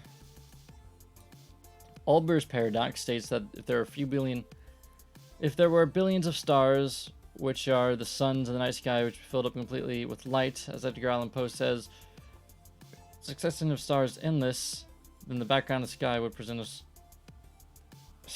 a uniform luminosity, since there could exist absolutely no point in that background at which would not exist a star. In fact, Olber's paradox is no more a paradox than George Airy's experiment was a failure. Both are actually excellent refutations of the heliocentric spinning ball model. No, it's not. You're an idiot. I have to put that in there. I had a section for Olber's paradox, and I had no idea where I was going to find a quote for it. I just did.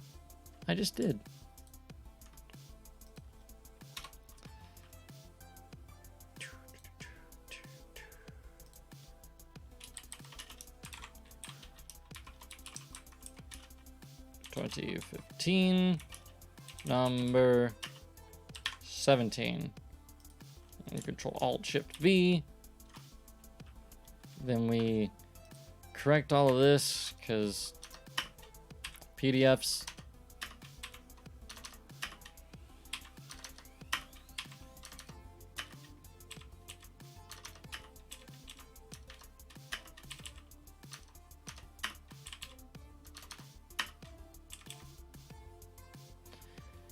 Anyhow, as Edgar Allan Poe said, not exist a star. Did he not italicize the these?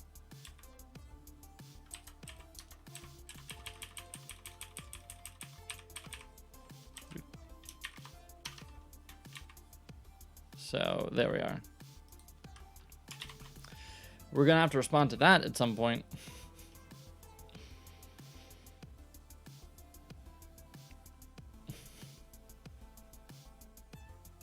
Why do all the diagrams look so damn archaic? Because they are.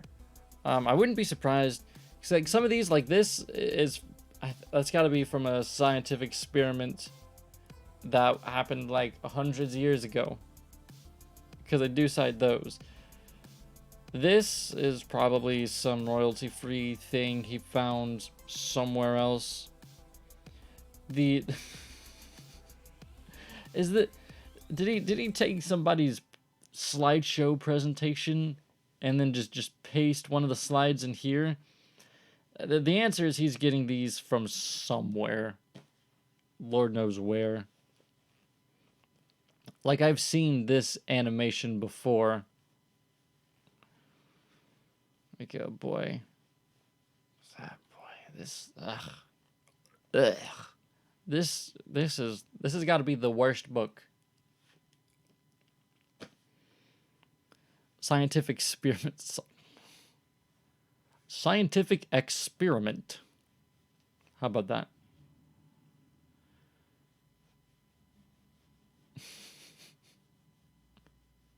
The establishment. I love it. The establishment claims. It's the establishment, man. Establishment claims that the midnight sun is experienced in Antarctica. They conveniently do not have any uncut videos showing this, nor do they allow independent explorers to travel to Antarctica during the winter solstice to verify or refute these claims. Do you know how hard it is to get to the fucking South Pole? And they do allow explorers to travel to Antarctica.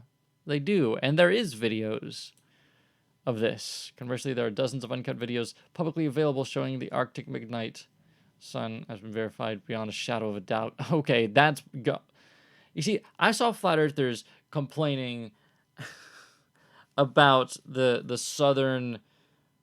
Because there was a time lapse of the southern midnight sun. And flat earthers were complaining because the fucking sun went behind a tripod at one point. And they were like, oh, where did it go? Oh, it changed. Oh, the lens flare changed size. Fake. Obviously fake. Obviously fake. But no. The Arctic midnight time lapse is verified beyond a shadow of a doubt. Fine. Jesus fucking Christ.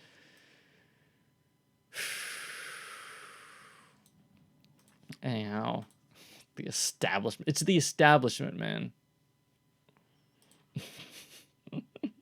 Midnight Sun is a conspiracy. Ugh. Where do I put this? I don't think I have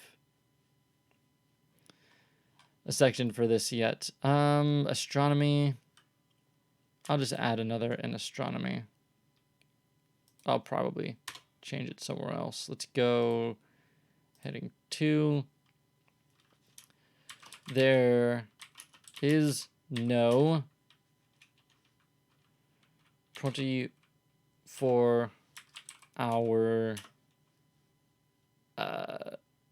day in the Antarctic.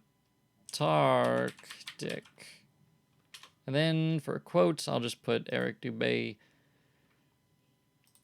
Well, this is bullshit. Because I will be responding to this. 2015. Number, what was it, 57? 57. We'll copy and paste this, and then I think that will be the end of this stream. Because I've done what I've set out to do.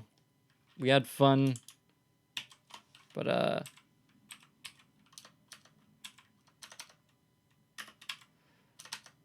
it's just about over. There we are.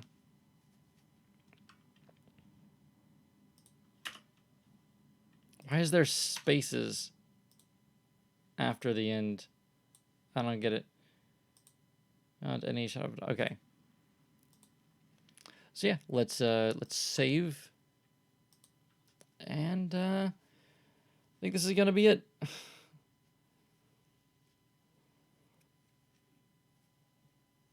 My daughter's school sent a picture up to high altitude, and you can see it on this video. I'm pretty sure my daughter's school have nothing to gain from faking the curvature. Fish Islands, dude. Fish Islands. Obviously working for the establishment. Yeah, the schools are definitely working for the establishment. something buoyancy, something conspiracy. Daughter's school is part of the reprogramming method. Exactly. Good show. Fun times as usual. Thank you. Glad you enjoyed it. I'm glad... schedule, but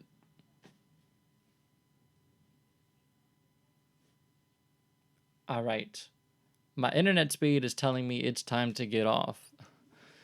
Anyhow, trying to figure out streaming schedule, don't know, but I am going to start streaming regularly, and hope to see you in the future. So goodbye everyone, thanks for watching, thanks for the $5. Forgot who sent it to me. Well, I know who sent it to me. I forgot his name. Anyhow. Yeah, it was nice. Nice doing this. It seems like you guys really enjoyed the chat and the stream. I don't know.